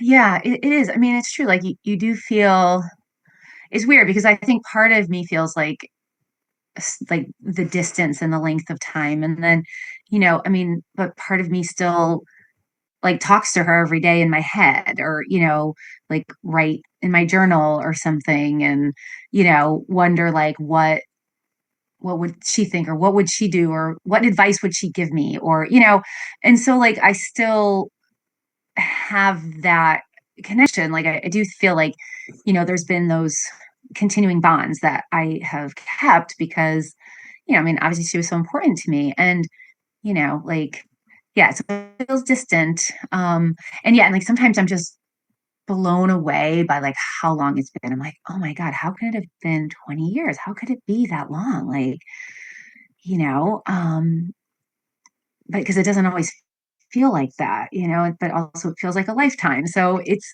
sort of like a weird, I guess, paradox or something, right? Like it's, yeah, yeah, It is also true. Um, and I want to thank you for being my guest and for coming of on and for course. saying yes, because, and definitely, when you're talking about your mom, I can see the animation Yeah, and, yeah, and the love that you carry for her, and I can see it coming out and encompassing like her grandchildren. yeah, yeah, exactly. Definitely. But I'd love for you to give a tip. So you Yeah. can give a tip, or you can share a story of your mom that Mm, is poignant. Or you can do both. mm. Okay. Well, I'll give a tip. So one of the things that I like to do around the holidays or just even have. So, in my work at Root and Rise, I really focus on a mind body approach. So I do the coaching, but I also work with like mind body piece because, as we know, like we also grieve with our bodies. Like it is not just an emotional, mental thing, it's also physical. I mean, like any other emotion, like we feel it in our bodies. People say they feel stressed in their shoulders or and grief is no different. So I like to incorporate some of the, like yoga or meditation or breathing things. And so around the holidays, like one of the suggestions that I like to give people is to have a calm down toolkit. So pulling together maybe like the box breathing, you did that, like have a couple tools that you have, like could be box breathing, it could be some other breathing exercise, maybe some short like grounding meditations or something. Maybe have a playlist, of music that that helps you feel better. Plan to go for a walk if you can. And so like pull together this like toolkit of different things that can help you when you're really having trouble, um, get back into your body, reconnect with yourself, feel your emotions. Oh, and I just see in the chat, a grief first aid. Yeah, love it, love it. And yeah, it's just, it's just something to help support yourself, like in these, like, and especially during the holidays, because we know how challenging it can be. So yeah, that's what I like. I like to sort of have those things in my back pocket, especially around those more difficult times of the year. Thank you so much for those tips. Yeah, of I course. do. I always feel that tips for people, they can take them or leave them. Take Yeah, of what course. work, right? It's a gift. And Yeah, with yeah, any gift, sometimes, I mean, a gift is given freely from the heart. I hope people yeah. receive that the way that it is Mhm. given and that they try it out and see what works for them because a lot of Absolutely. right, this isn't a cure-all, and so that's what I No, would caution for people is that when no, you give tips, this is not something that says because grief is not it's not fixable, it's not curable. no. We walk I use the expression, "We walk with it." Yeah, yeah. I like to say, yeah, it's something we carry. We carry it with us, right? Yeah, and you're right. Like exactly, those might not work for people, and everyone's playlist might be different. Someone might have classical, and some might have like heavy metal, right? Like it's always unique. But as long as I think you're doing something to nourish yourself, whether that's like eating healthy, sleeping, or even doing activities that you feel nourished. Like that kind of thing, I think is really key. Whatever that looks like for you, like to nourish yourself and take care of yourself. Well, Jessica, it has been a pleasure and a delight, and for all my guests, I mean, we're talking about grief, which is a heavy topic. And throughout these days, we have shown what the face of grief looks like, that it is not what people perceive in the movies of grumpy people being sad constantly. Yeah, thank you, Jessica. Thank you. Thank you. Yeah, thank you for having me. I'm really grateful for this opportunity. So thank you. Glad you said yes. Yeah. I love to meet others in the grief world. So I love to make new connections and work with others. So it's always I always try to say yes. Well, I'm glad you did, and it's been an honor to have this conversation with you. Thank Oh, you. I'm going to introduce my guest. Oh, Zach, did you want to say something? Oh, thought I heard.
Thank you so much, Zach. And basically, Zach is live streaming for us, so on the Community Forward.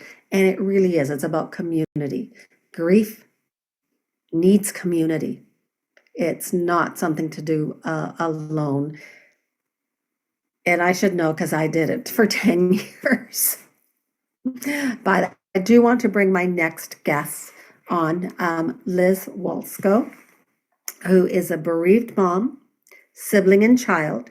She's a facilitator for the New Hampshire Compassionate Friends chapter. She's also a certified grief educator. And yes, I'm going to give kudos to David Kessler because that's where we all got certified. So as you can see, this is my tribe of people in the grief aspect, but it's because it comes from a heart-centered place and it meets people exactly where you are rather than telling you what you're supposed to be doing or should be doing. And so, Liz, I want to welcome you. And I know you and I are both in the same program, learn, public speaking. So welcome. You. Maria, I really appreciate you asking me to do this because I've been doing grief for a very long time. My first experience with grief was when I was 19 years old. My oldest brother died in a car accident, and it really rocked my family. He was 24, my other brother was 22, I was 19, and we had a 9-year-old sister. And my parents fell apart because 51 years ago, who talked about grief? And it was the first death in our neighborhood. And it was just, and my parents struggled for almost a year. And I became my sister's caregiver because my other brother went back to college. But what happened was my mom was reading, this was in the DC area, the Washington Post one day, and found out about a new support group starting called Compassionate Friends. So my parents were some of the first people who went to Compassionate Friends here in the United States. And my mom helped out with the chapter for a while and began to heal. She and my dad healed. And my mom became an advocate also for grief. And we ended up in a journey called hospice. A friend of ours in our neighborhood was diagnosed with cancer. She had 4 kids. I helped take care of those kids for 4 years. One was 9 months old, 4 years old, 11, and 13. And she lived for 4 years. And then she decided when they couldn't do anything else because it had gone to her liver, this is back in the late 70s, she had researched hospice in England with Dame Cicely Saunders and with Elizabeth Kubler-Ross. And I had the honor of meeting Elizabeth Kubler-Ross and working with her for a little bit on putting this plan together. Janet went to her doctors and said, I'm going to die at home with peace and dignity. And they said, I don't think so. And she said, oh, I know so. And that's exactly how she died. And it was one of the most incredible experiences of my life to just see the whole thing plan out and that death can be beautiful and death can be peaceful.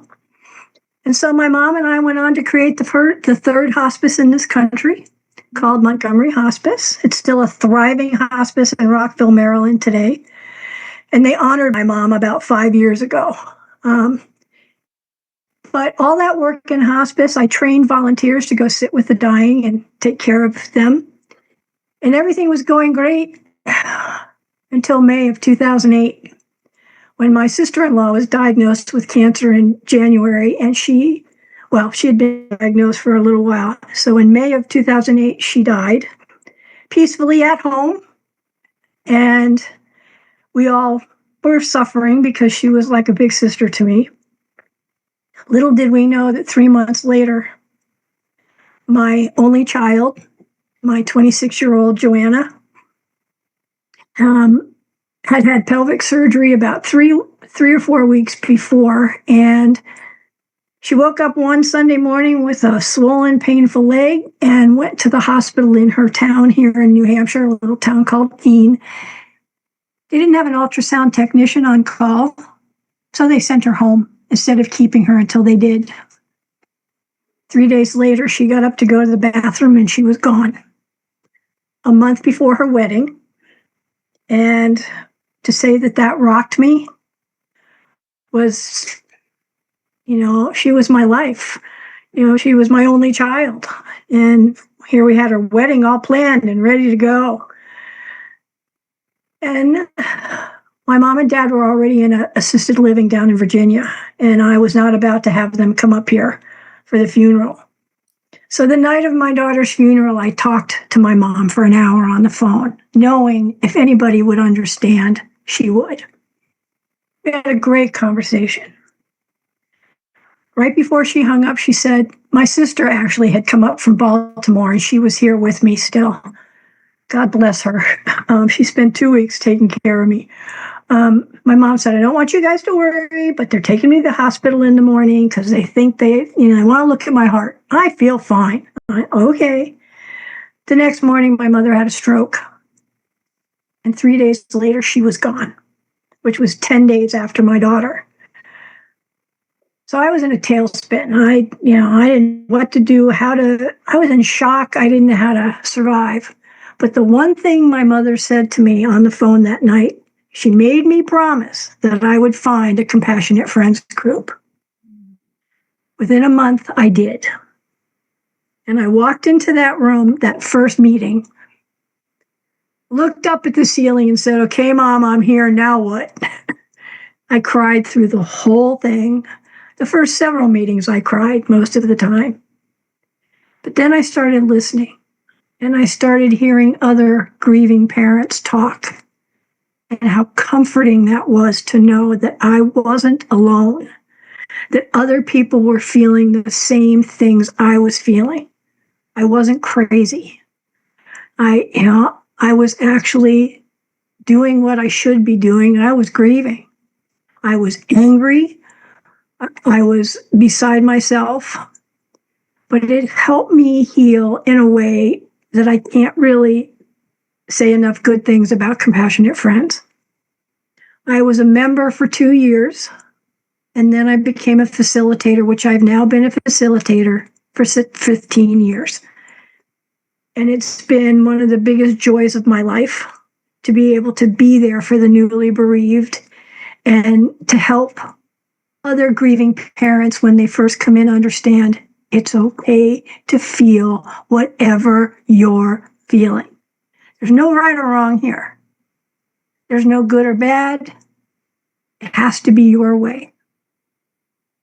And as time goes on, I learned that talking about my daughter was my way of healing. In 17 years, I've never stopped talking about her. There isn't a soul who knows me who doesn't know just about everything there is to know about my sweet Joanna. And after a while, I started looking at the blessings in my life. The biggest blessing out of this was her fiance has never walked away. He's our son. 17 years later, he's our family. And 12 years ago, he married a friend of theirs, and she's our daughter. And both her parents are gone, so she tells us, you're my only parents now, And Nathan and Haley are their names. And Joanna had 2 best friends that don't really have parents that I've known since they were teenagers. There are other kids. So my daughter left us with 4 beautiful people that come and spend every holiday, Mother's Day, Father's Day, birthdays, anniversaries with us. And I can't believe how blessed I am. And I know that's rare. I know that's not something that happens all the time. But it happened to me. But because of that, I found so much strength in the fact that these 4 people wanted to be part of my husband's and my life. They call us Mom and Dad. Not Liz and Peter, but Mom and Dad. So we we don't spend all our time with them. 3 of them live here in New Hampshire. 1 lives in Florida now, my daughter's best friend. And I'm just so grateful for those people, but for my church too. I for a while, I lost my faith. I'm like, how dare you take Joanna from me? And I blamed God and I yelled and I screamed until a couple years later when a new minister said to me, "Hey, Liz, I'm sorry. I don't believe in a God who takes a child from a parent. I believe in a God who walks beside the parent as they heal." And that just totally turned me away around and it said to me, um, I believe the doctors took her from you, not God. It was human error, not God's error. And, we did go after him and, that got settled, but it didn't bring her back. And it was 4 years of fighting to get them to agree that they screwed up. So now I'm grateful for all of the things I've been through, but the thing I love the most to do now is to be there for other grieving people, not just grieving parents, but anybody who's grieving. I've my friends call me the grieving guru. Well, and Liz, thank you so much for sharing. And oh my gosh, you have experienced so much loss in your life, and I know that you had said you're grateful for the other 4 people that have come into your life, which is a blessing and it's very precious. And it really is. I mean, it's mind-boggling when we hear of all the aspects of grief and loss that has happened. One of the aspects that I think sometimes we think of is that when loss happens, most people assume it's, oh, you're only going to have it once and then it's done. And that life doesn't work that way. As we see, and especially as you said for your brother, back then, I mean, even when I think our children passed away, because your daughter passed away in 2008, my son passed away in 2009, even then was still grief illiterate. Right? The world still didn't know anything and kind of expected, okay, get back to what was. Here's this little blip that happened in your life, but for the rest of us, it didn't. So now you get back to the point where you were beforehand and pretend that it never happened. And a lot of times, I mean, your mom, wow, she was a pioneer. He sure was. He sure was. When I hear that, because I'm thinking most people wouldn't have known what they're supposed to do and then hide. They're like, what we envision of the people that start hiding.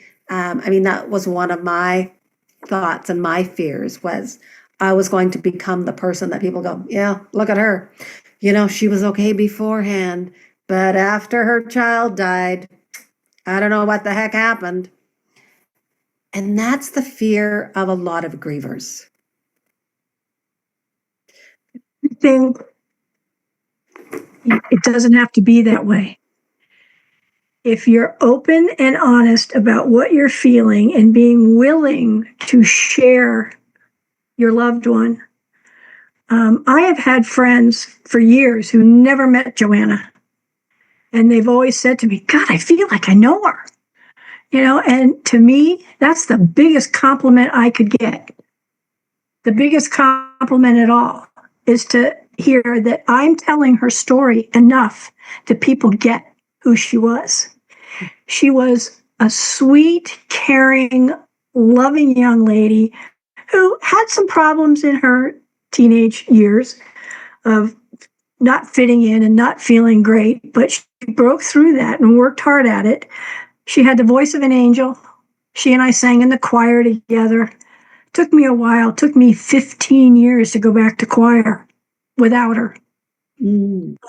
But I do now. I've been back for a couple of years and I'm so glad that I am. And I know she's smiling down at me. We do lots of different rituals for her. I mean, we celebrate her birthday. It was her favorite day of the year, April 5th. She'd start planning it in January. She loved her birthday. She Anyway. loved birthdays. Yeah, she loved birthdays, period. And, and we make a party out of it. And the one thing she liked to do on her birthday, once she started getting older, was she liked to switch the candles on the cake to make herself look older. So we still do that. This year I was 17 instead of 71. And on the angelversary, we always do something special to remember her, but we do things special every day. Things are a little different for me. She's not, she was cremated. We have an urn. Half her ashes have been buried with my parents down in Williamsburg, Virginia, because we lived there for a few years. She adored my parents. They adored her. And she had written down, and her fiance found what her wishes. She was one of my hospice volunteers, and I made my hospice volunteers fill out this lengthy personal death awareness piece, because I felt you could not sit with a dying patient if you were uncomfortable with your own death. Oh. So people, if they didn't fill it out, they couldn't be a volunteer. And Nathan found hers. And in it, she said, I want to be cremated, and I want half my ashes with Mam and Mac, which is what my grandparents' name was, and the other half with Mom. So I still have her half, the half that's going to go with me. And it's in an urn up in our living room. It has a treble clef and sheets of music on it. It's a beautiful piece of art. And I say good morning every morning and good night every night, 17 years later. And, Peter and I talk to her all the time. If he's frustrating me, I'll go, okay, Joanna, come down here and help me. We laugh. We laugh a lot because that's what she did. She had the best giggle in the whole world. And I decided I wasn't going to sit around and feel sorry for myself.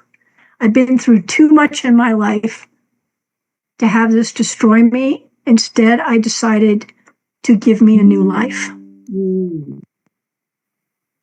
And my life before August 6th, 2008 is totally different than it was after.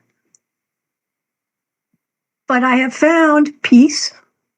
I find joy again.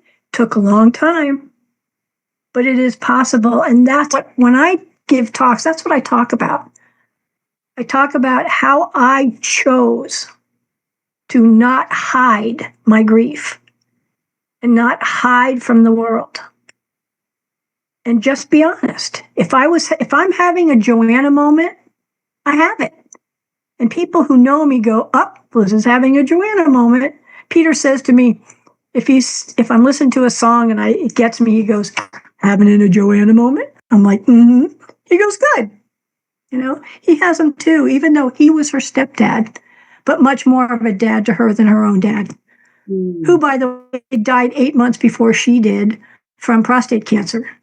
She took 3 months off from her job without pay to care for him and heal her relationship with him. And here's the most bizarre part of the whole story.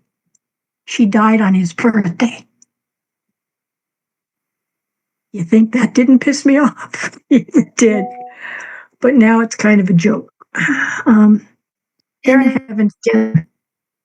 And it is when you're sharing that, it becomes poignant in the sense of when you're sharing about Joanna. I mean, I can feel her presence, and thank you, because that is of sharing on that is to have people have that. And one of the things, and I know as you're sharing about your daughter, I'm going, as a parent, that's what we want. We want other people to share their interactions that they had with our child. I know, what was it? Someone on Facebook had put in, it's been 16 years that now he is cancer free. I mean, I met him at the hospital. He was in the hospital the same time as my son Stefan was. And Stefan was his inspiration. Oh, wow. Right. At the time, he didn't know who Stefan was. He just saw this young man, sort of improving or taking steps. And he didn't realize that what he saw as improvement was actually Stefan slowly dying. Oh, All right. wow. Because of the thing. But my son didn't know either because we didn't tell him that he was dying. I'm one of these firm believers, don't tell people to take away their hope. Yeah, how old was he? Stefan was 27. Okay. So close to what Joanna was. Yeah. But one of the things is he put down about, how he's thriving. And I am joyous for this man that he had a bone marrow transplant and it worked for him and he is thriving. And I mentioned that to him, right? That I, remember him from the hospital. And also afterwards, he came to one of my fundraisers that we had for Stefan. And that's when he shared the story.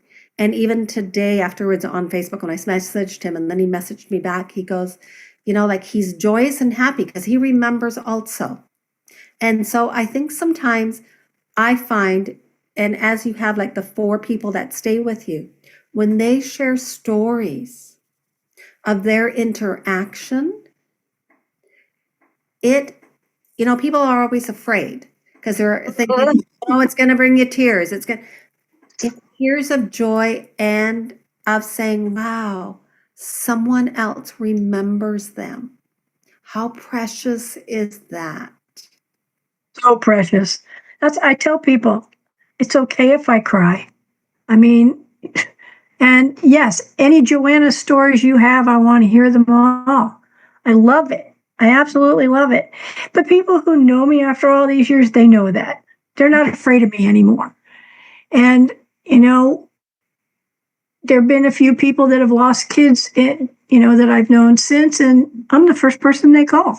And I'm glad for that. I didn't really know anybody other than my mom when Joanna died. And I certainly couldn't call her. I could talk to her, but I had to guess at her response. Mm. I don't want to make light of anything.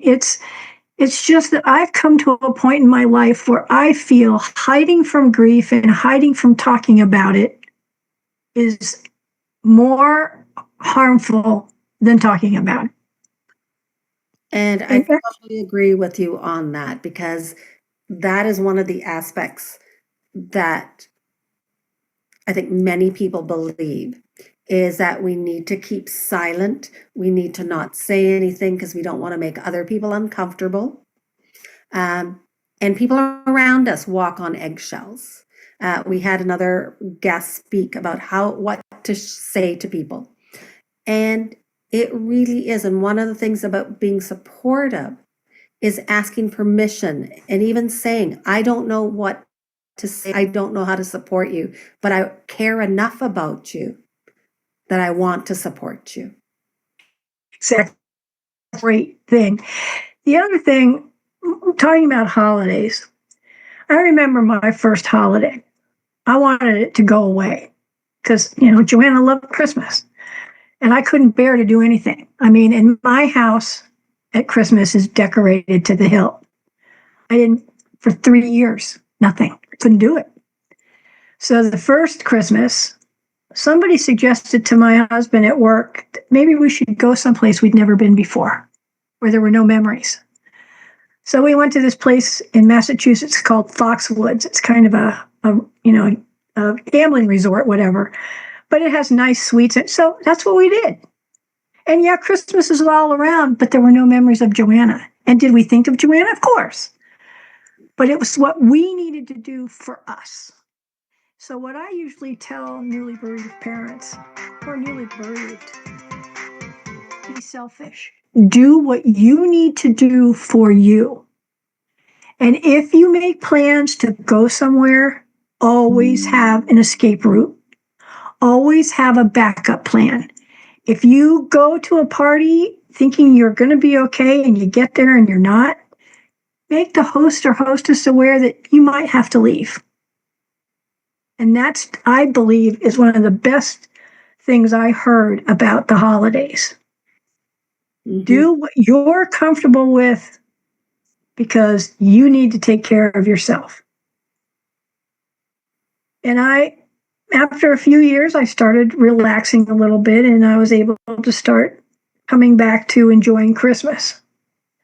And we honor Joanna every Christmas morning. And now it's just Peter and me Christmas morning because we want the kids to have their own Christmas. And then we'll get together the day before, the day after.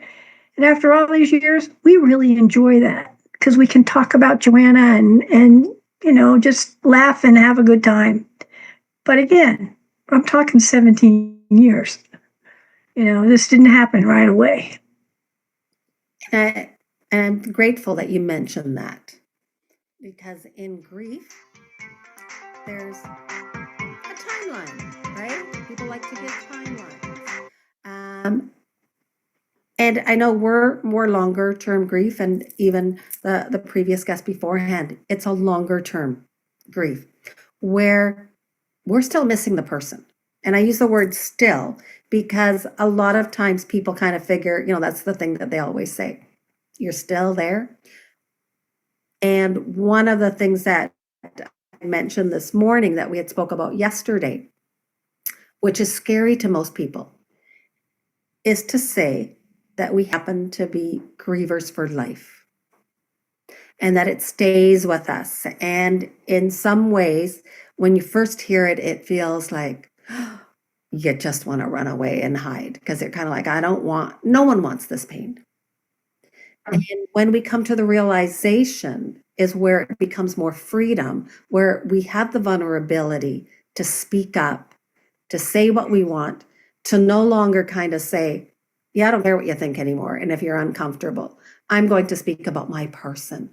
I'm going to share about my person, and I'm going to share what I need. And when we can do that and actually realize that grief walks with us, it's no longer a scary aspect. And the saddest part of all of this is nobody goes through life without experiencing grief. Mm-hmm. It's not, only a few people have to deal with this. And it's, for me, it hasn't been grief with losing Joanna and my sister-in-law and my brother and my mom and my dad too. He died about 6-7 years ago. I've had health issues where I've almost lost my life. I also went through a horrible divorce where I lost everything. My ex-husband left me with nothing. And I had to take care of Joanna. I had to pull myself up by my bootstraps and start all over again. And that was scary as hell. So, but the one thing I've learned through all of this is that the more we talk about it, the more we put it out there, which is why when Compassionate Friends offered me a scholarship to take David's course, I jumped with both feet. Because I agree, we need to get our society to turn around and be grief accepting instead of grief denying. I love that. Grief accepting. Mm-hmm. Yeah. Instead of grief denying, which most people are. Well, I think that's what we're taught. And especially when, say, we're circling around back to the holidays. Yes. Right? No one wants to have, we'll go back to the invitation. No one wants to have the person who they figure is going to be, oh my God, they're going to be here and they're going to be sad. And it's just going to wreck the whole party. Rather than kind of saying, what is it that you need? And allowing the person to choose to say, yes, I may come to the party. Let me see how it's going to feel. And I may leave early. Or you may surprise yourself and go, wow, I'm having a good time. I can laugh freely without judgment. Because I think that's the other aspect that puts more pressure on too, is that we kind of wonder that, okay, are we supposed to pretend what we're feeling? Or if we're generally joyous and laughing, other people then look and kind of had this judgment of, wow, they're in a better, all done, and It's clean. Yeah. And people who know me know that I will never stop talking about Joanna. And no one has said to me, I actually can't remember anybody ever saying to me, "You're not over it yet." And I think that's because I have been so open and showing people that I'm not afraid to show my grief, even 17 years later. I can't tell you how many times at church I burst into tears, and everybody's okay with it. They understand because she grew up in that church. I see her every time I walk in there, and it's okay. And I'm teaching my fellow parishioners that it's okay. I've given a couple talks at church, and the feedback I've gotten, which was one feedback in particular, was from a new and upcoming Episcopal minister. I'm an Episcopalian. She said to me, Liz, hearing you talk about all the stuff you've been through in your life, from anybody else, I'd feel sorry for you. But I don't. I'm impressed as hell that you are where you are right now and that you can stand up there and show that you can be joyous and hopeful and you've gone on with life, never forgetting the things that you don't want to forget. And I was like, wow, okay. well, I think, and I know in some ways it's sort of like it's a compliment, and No, it was a compliment. It is a compliment, right? I took it as a total compliment that I actually was able to get up there and talk and get my point across. Well, I think the one aspect is that I always go, and yes, it is a compliment. What I was trying to say is that a lot of times when we share as grievers, we don't share for the sympathy. No. Right? And I think a lot of people misunderstand the sharing aspect. It's almost like, oh, you're sharing because you want to feel sad for you. And it's like, no, I don't want anyone to feel sad for me. I want people to be okay with being able to share about my person or my experience. Because the more open we are of it, the more it naturalizes and normalizes the conversation rather than having people fearful. Exactly. And a lot of people didn't know all these ins and outs of other things I'd been through. And I had people come up to me and go, wow, I didn't know that. Oh, listen, I have this, or I was thrilled that I let them, open up and start talking about things. So, I mean, I am forever grateful that I've been able to, watch other people grieve and realize, watching my parents, I knew what I wasn't going to do. I wasn't going to be yelling and screaming at each other, of course, and which is they blamed each other. And I wasn't going to be that. I was going to honor Joanna. I was going to keep loving Joanna and honoring her. Keeping her memory alive is the most important thing. And also, because I'm never going to have grandchildren, which was the one thing I wanted more than anything, I could taste it. And I have lots of surrogate grandchildren. It's wonderful, but it's not the same. So if I don't have grandchildren to talk about, I talk about Joanna. And nobody has told me they're sick of hearing it or be quiet or, like I said, aren't you over it yet? I really think it's all in the way you're willing to approach it. Good tip. And Zach, I know that you want to chime in. Please.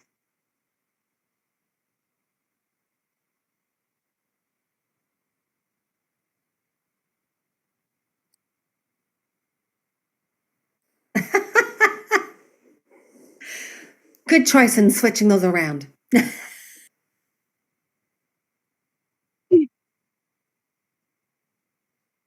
back when you're 56.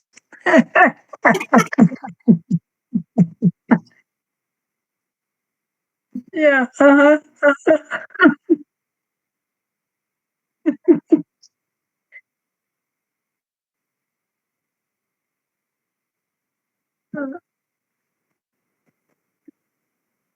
Yeah, Joanna would love it. She'll smile down at you.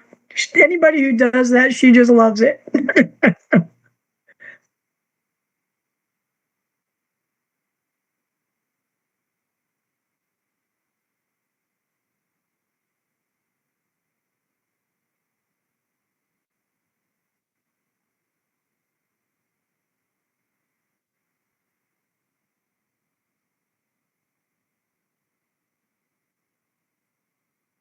Hmm.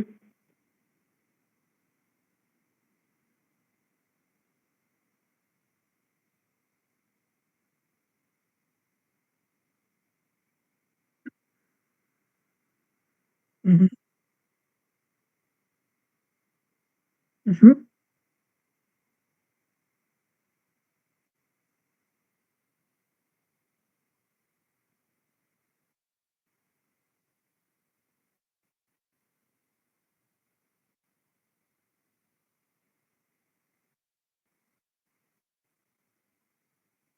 Yeah.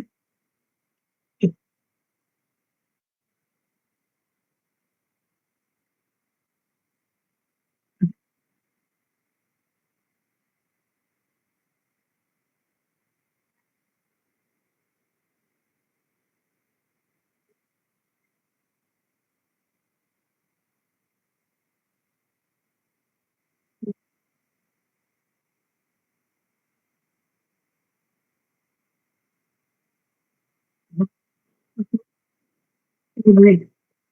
You know, again, the grieving person, if they can, needs to be honest.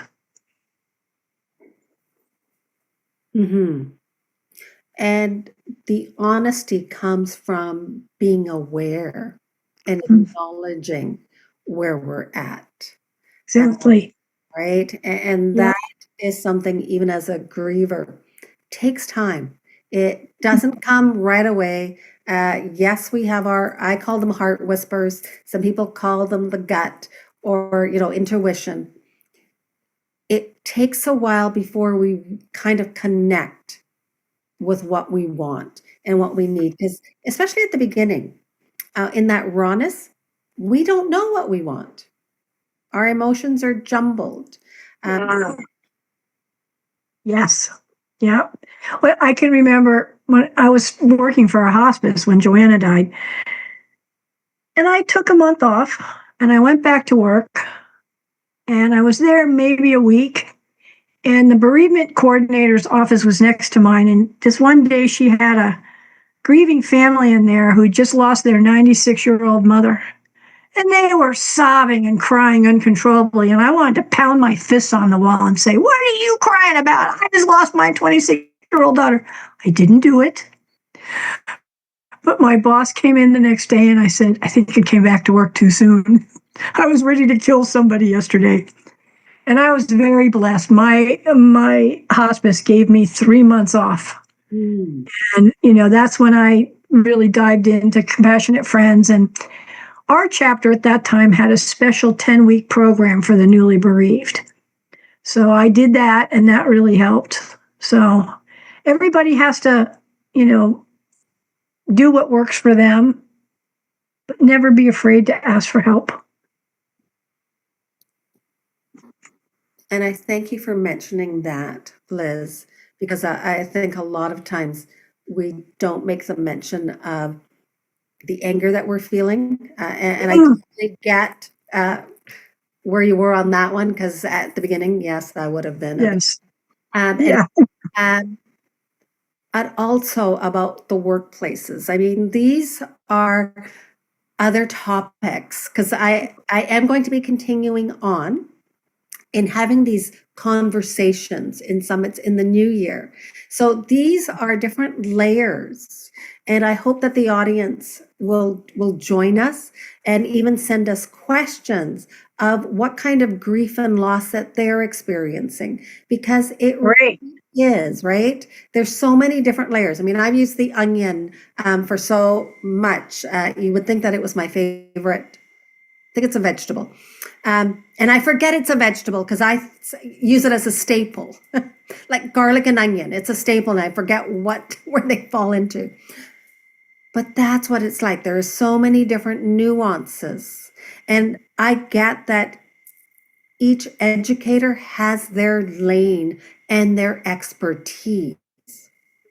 And that's who I love inviting to have these conversations on, is because as an educator, I have my expertise in mine because that is my experience. And each of my guests has their lane and their experience. And collectively, as a tribe, as a community, we share so that way it answers someone else's questions.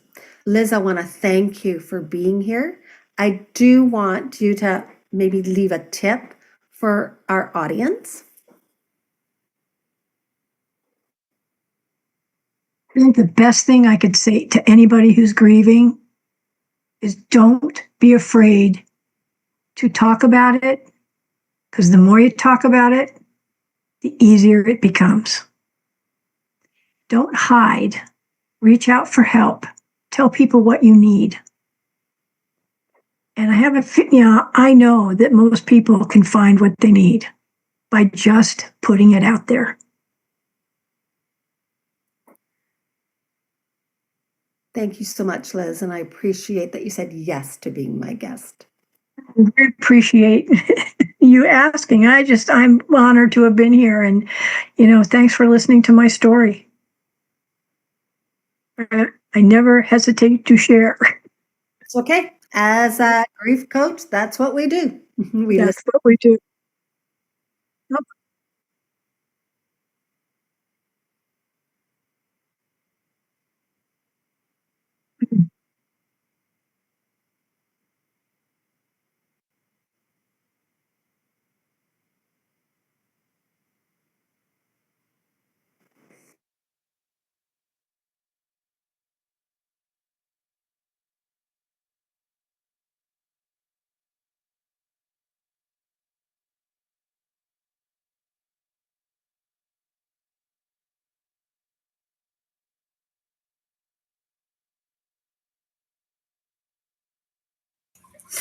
Switching computers. Please understand. Please forgive me. Sorry about the little bit of delay there. I once again really want to talk about why I played all 3 days of that webinar. And it's because there there truly are a couple reasons for it. One being that if you have a family event and someone is there and you don't know how to invite them, that gave you a little bit of an idea how you can help them come to your event and feel comfortable. What are some of the things that I can do? If you're the host, you can walk up to them and you can say, hey, look, I understand that this might be too much. If that's the way it is, you come to me and we will, with very little fanfare, with very little, without a whole bunch of hubbubloo, we'll get you out of here. And that way you don't have to feel the anxiety. You don't have to you don't have to worry about people what people are saying or anything like that. And you don't, there's a way that you can take and really make people feel more comfortable coming to a family function. Even close knit situations like a family dinner, people are not going to understand all the time. So let's please make sure we understand that. And let's allow people that dignity to be able to walk out of a room and be able to, make their leave happen if they need to. Okay. Um, Once again, I suggest if you have any questions about loss, contact Maria. Her contact information was all over those videos. I want to thank Maria and all of her guests. I was completely honored to be her button monkey during that thing and bring that 3-day seminar to the PAC channels. And I am looking forward to doing it again next year. Um, I learned so much. I truly, truly did. And I think that's one of the things that I think it's going to help me moving forward dealing in situations. Look, you can always find meaning in every situation, no matter what it is. So it just really is how you take and look at it.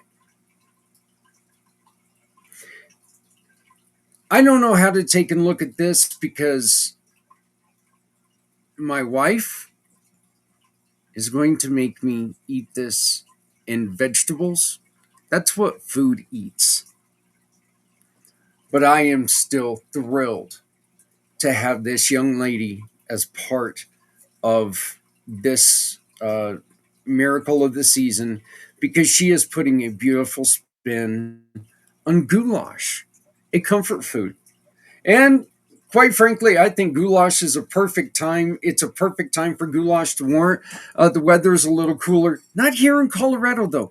It's like 70 degrees right now. I don't understand this. Well, at time of recording, not right now. I don't know what it is right now. But Terry is a dear friend of ours. We are so proud to have her. And I thank her so much for sharing this wonderful recipe. She is our blue jeans and berries girl. She is our queen of green. She is our just health, um, our health guru. And you can find her at communitypayitforward.us/blue jeans and berries.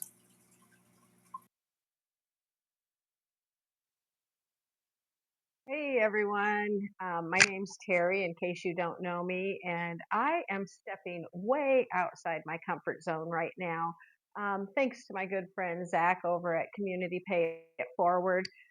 He asked me to prepare a healthy holiday dish and video it. And this is outside my comfort zone because I hate getting in front of the camera. I'd rather be on the other side of the camera. So the good thing is I'm comfortable in the kitchen. But when he asked me to create a healthy dish, I thought, why, why give you something that you're only going to create maybe once a year, if that?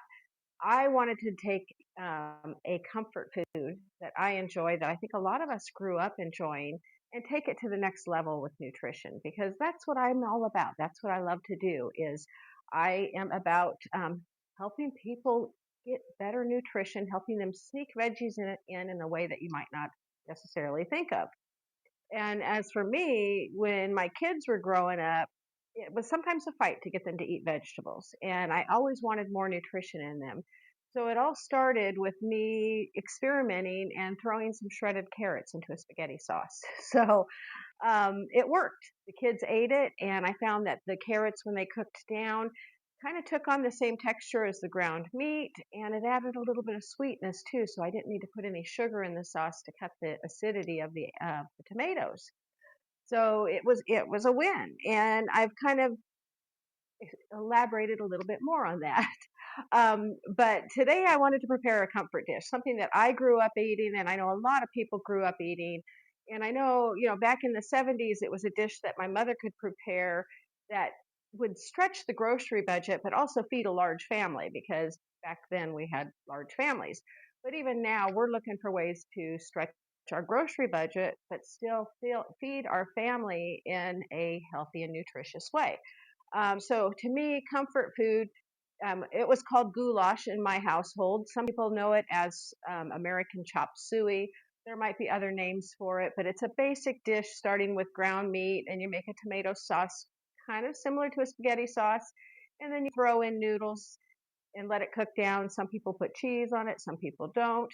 But the beautiful thing of it is you can make it all in one pan, and it is a money saver. So what I like to start out doing is I like to start out with cooking down a little bit some onions. So I'm going to throw the onions in this pan here with a little bit of olive oil. Now the benefit of olive oil, number one, it's a healthy oil, but it also helps you better digest the vegetables that you're putting into the dish. So I'm going to just put a little bit of olive oil. Actually, I'm going to pour it instead of spritz it.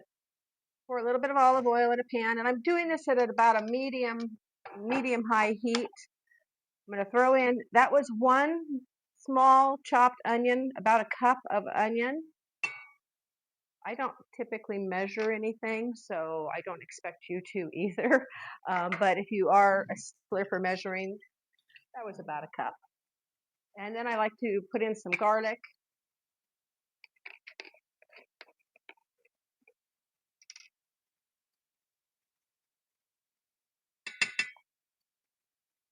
Probably the equivalent to 2 to 3 cloves of garlic. I cheat and I use the chopped garlic.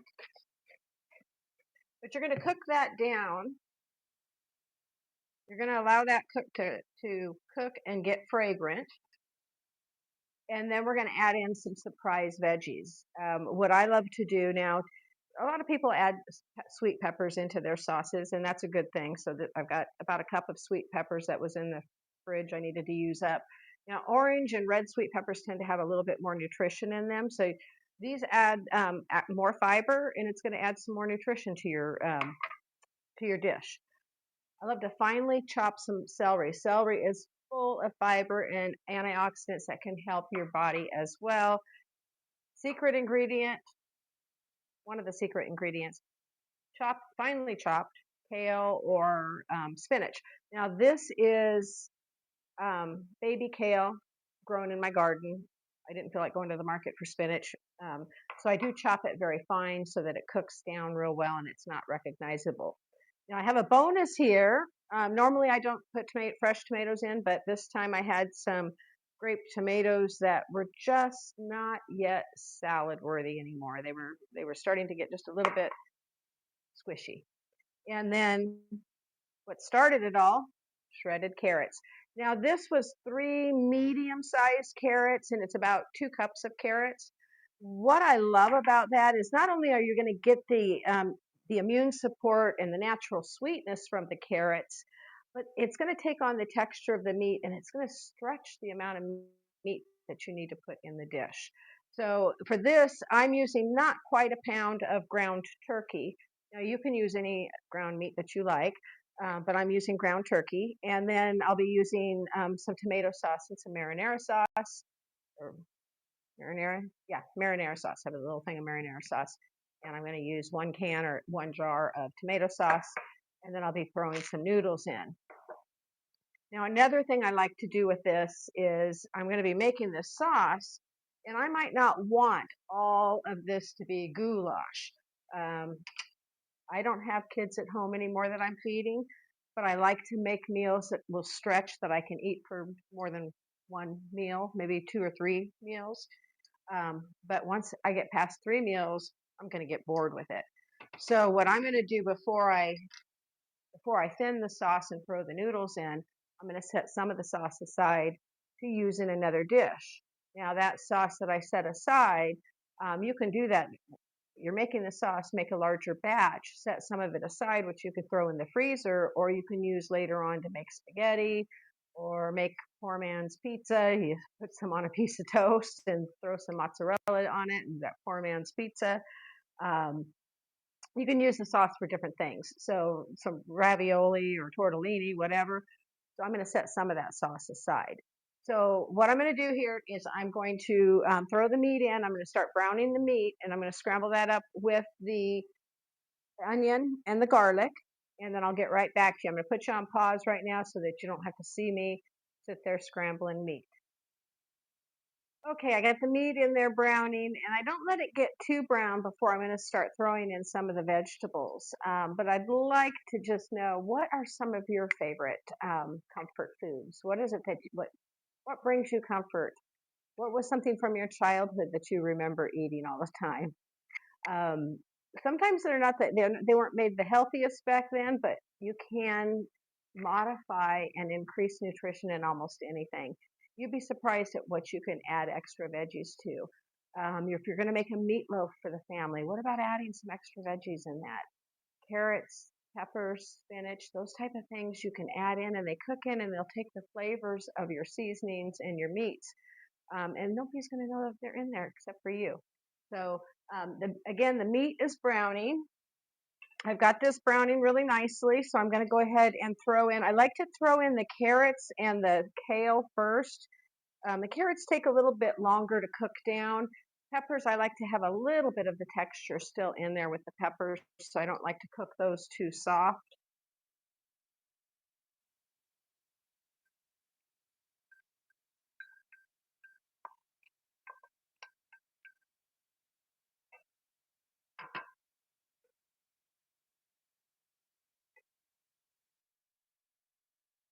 So I've got that meat in there with the carrots. I'm going to let that cook down for about 5 minutes, and then I will come back to you.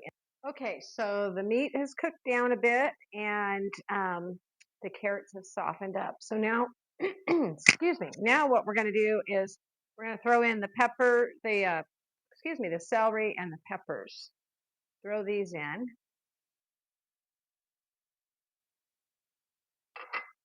Close the cupboard. We're going to throw these in, and then we're going to throw some spices in.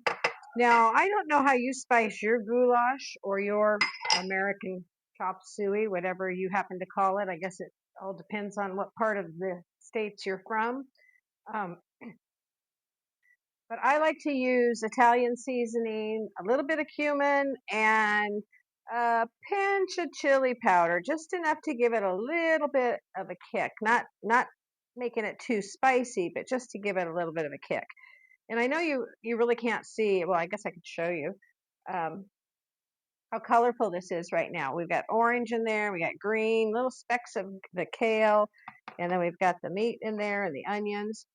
And the volume, as you can see, that was not quite a pound of meat. And I've pretty much filled this pan up with vegetables. So the next thing we're going to do is we're going to add some seasonings. Now, don't be like I used to be and be one of those people that opens the bottle and sprinkles the seasoning over the food. You know what happens? You get steam into it and it goes bad. So use a spoon, use your hand. I'm a little generous with the Italian seasonings. I like to have a good flavor. So that's about a good 3 heaping teaspoons. Little less on the cumin. Not everybody likes this, but it just gives it a little bit of a smoky flavor, and the spoon won't fit in there. So we don't want that much. We want, that's about a quarter of a teaspoon, just a little flavor. And the same with the chili powder. We're just going to put a little bit in the spoon here. And not a quarter, maybe a quarter or an eighth of a teaspoon. We're going to give this a good stir, and then we're going to throw those tomatoes in. And then what we're going to do is add some sauce to this, and we're going to let it simmer for a bit. So I'm going to have to put you on pause again. while I let it simmer down, while I let it simmer. If you can let it simmer at least 20 to 30 minutes, it'll get the flavor soaked in real well. If you're in a hurry, 20 minutes, 15 minutes, you can kind of push it.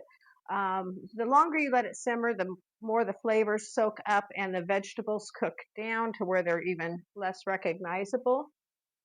So we're adding those tomatoes.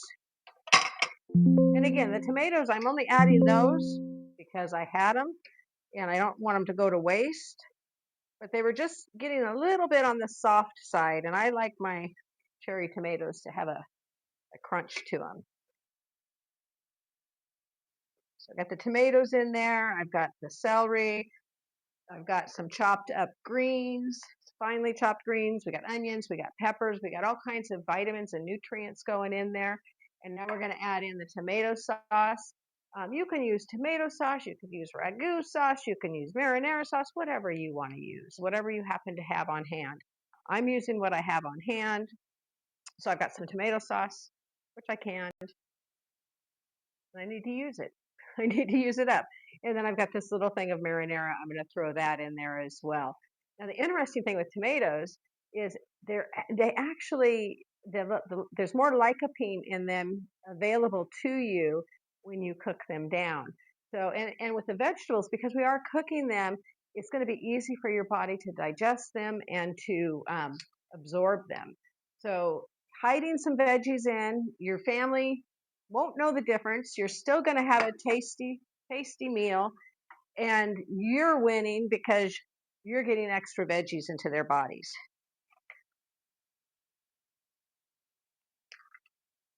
So we're going to throw in some sauce. This doesn't look too bad, actually. This one's got some nice chunks to it.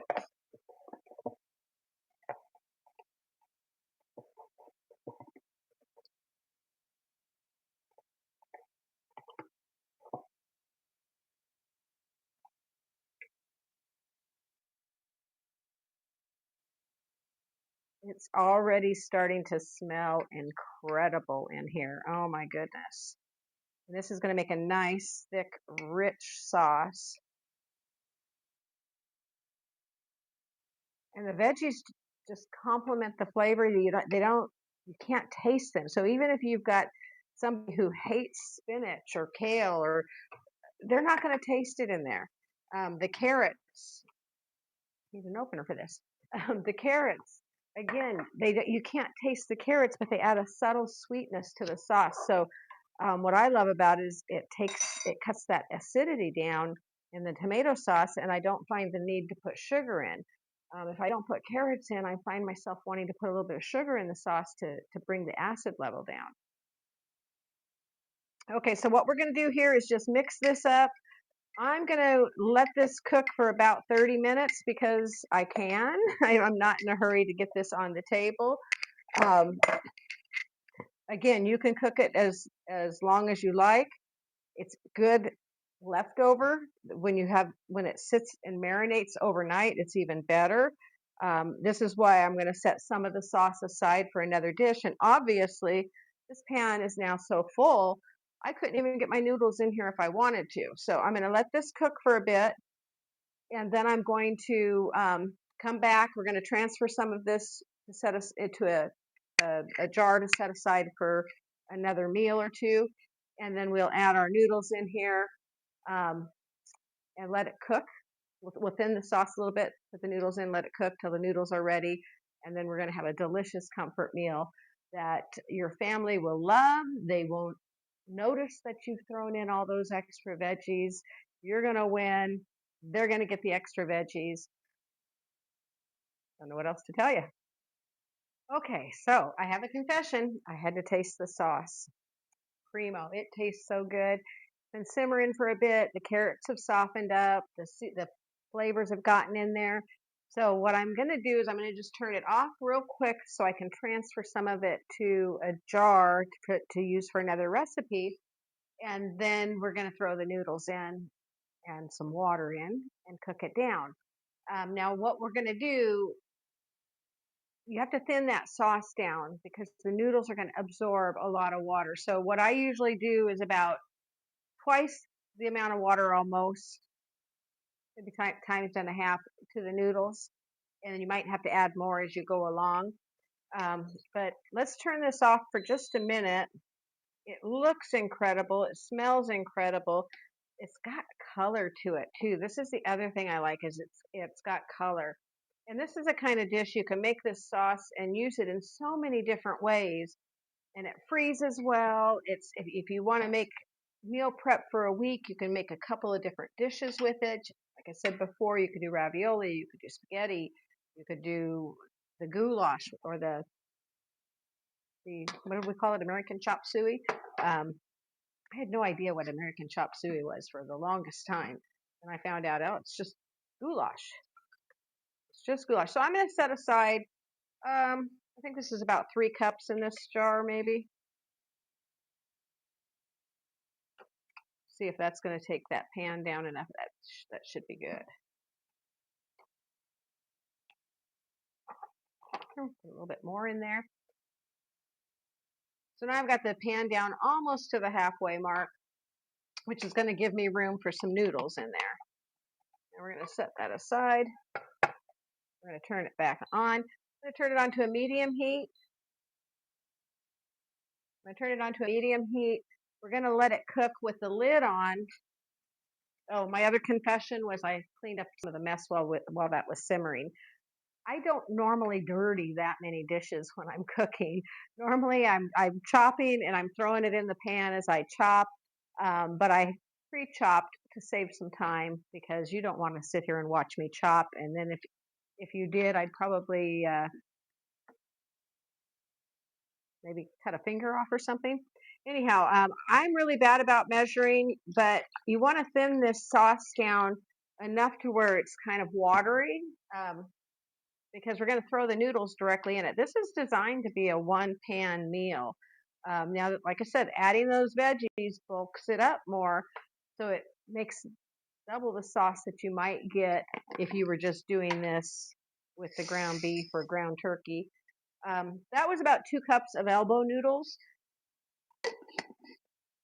We don't use a whole pack at one time because we can't. It's just too many noodles for us. I'm not feeding a bunch of kids anymore. So I'm going to put these in here and I'm going to kind of stir them around and see how soupy it looks. I kind of want a little bit of a soupy texture. And then keep that up at a medium heat. Bring it back up to a simmer. And then what we're going to do is put the lid on it and let it simmer for about 10 minutes, 10 to 12 minutes with the noodles in it. Check the noodles at that point to see how firm they are. Are they the way you like them? Does your family like them a little softer, more al dente? But usually it takes about 12 minutes once you bring it back up to a simmer. Right now, it's not yet simmering because I added room temperature water to it. And now that I look at it, I'm going to add a little bit more water.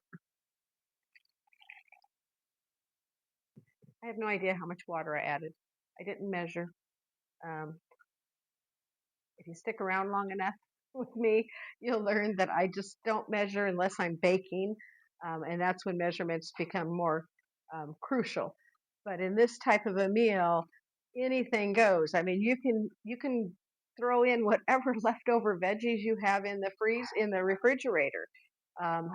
You had some peas left over or green beans. I'm telling you, you can throw any kind of veggie in, and when you've got the flavorful tomato-based sauce, it's going to mask the veggies, but you're still going to retain some of the nutrients in it. So basically, you're getting the same comfort food that you're used to with just a nutrition upgrade.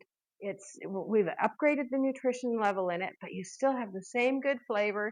You still get the same comfort from it, especially with the pasta. Anyways, I'll be back in a few minutes. Give me about 12 minutes. Let that pasta cook down, or let the pasta cook, period. And it will absorb water as it goes.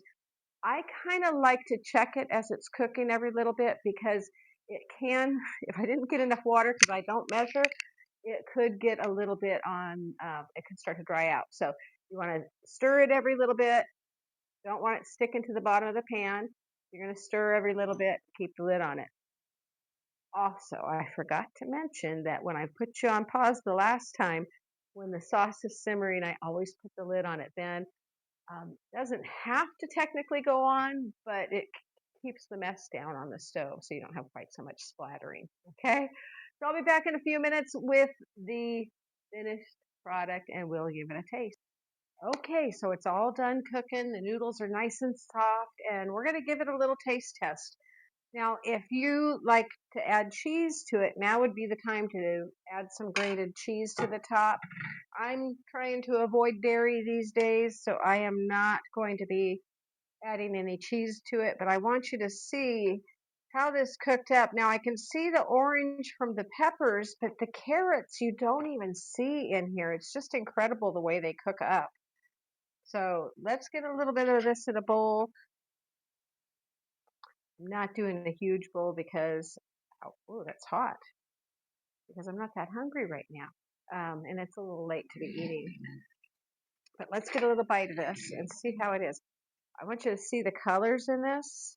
Try to do that without spilling it. Hopefully you can see that. You got a little bits of carrots, but they're kind of camouflaged in there. And remember that kale that I put in there? You can't even see the kale.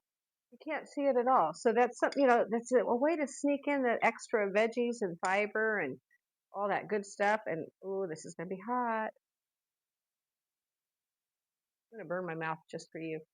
Actually, this is for Zach. Zach, this is all on you. And what am I gonna do with this whole pan of food? Who's gonna eat it all? Good thing it freezes up well, and it makes incredible leftovers. I love this leftover, and I can eat it cold too. Oh, warm. Mm, mm, mm, mm. You don't even notice that there's more veggies than meat in it. Excuse me for talking with food in my mouth. But you don't even really notice that there's more veggies than meat in it. So if you're trying to stretch your grocery dollar, this is a great way to do it as well, because meat has gone way up in price these days. And I know families are trying to cut back. So veggies are still cheap. Veggies haven't gone up the same in price as meat has. So enjoy adding some extra veggies to your dishes. Experiment a little bit with some pasta sauce, because that's really a staple in a lot of homes. And for me, that's comfort food. Goulash is comfort food. Happy holidays to all of you. Have a good one. And Zach, you owe me now.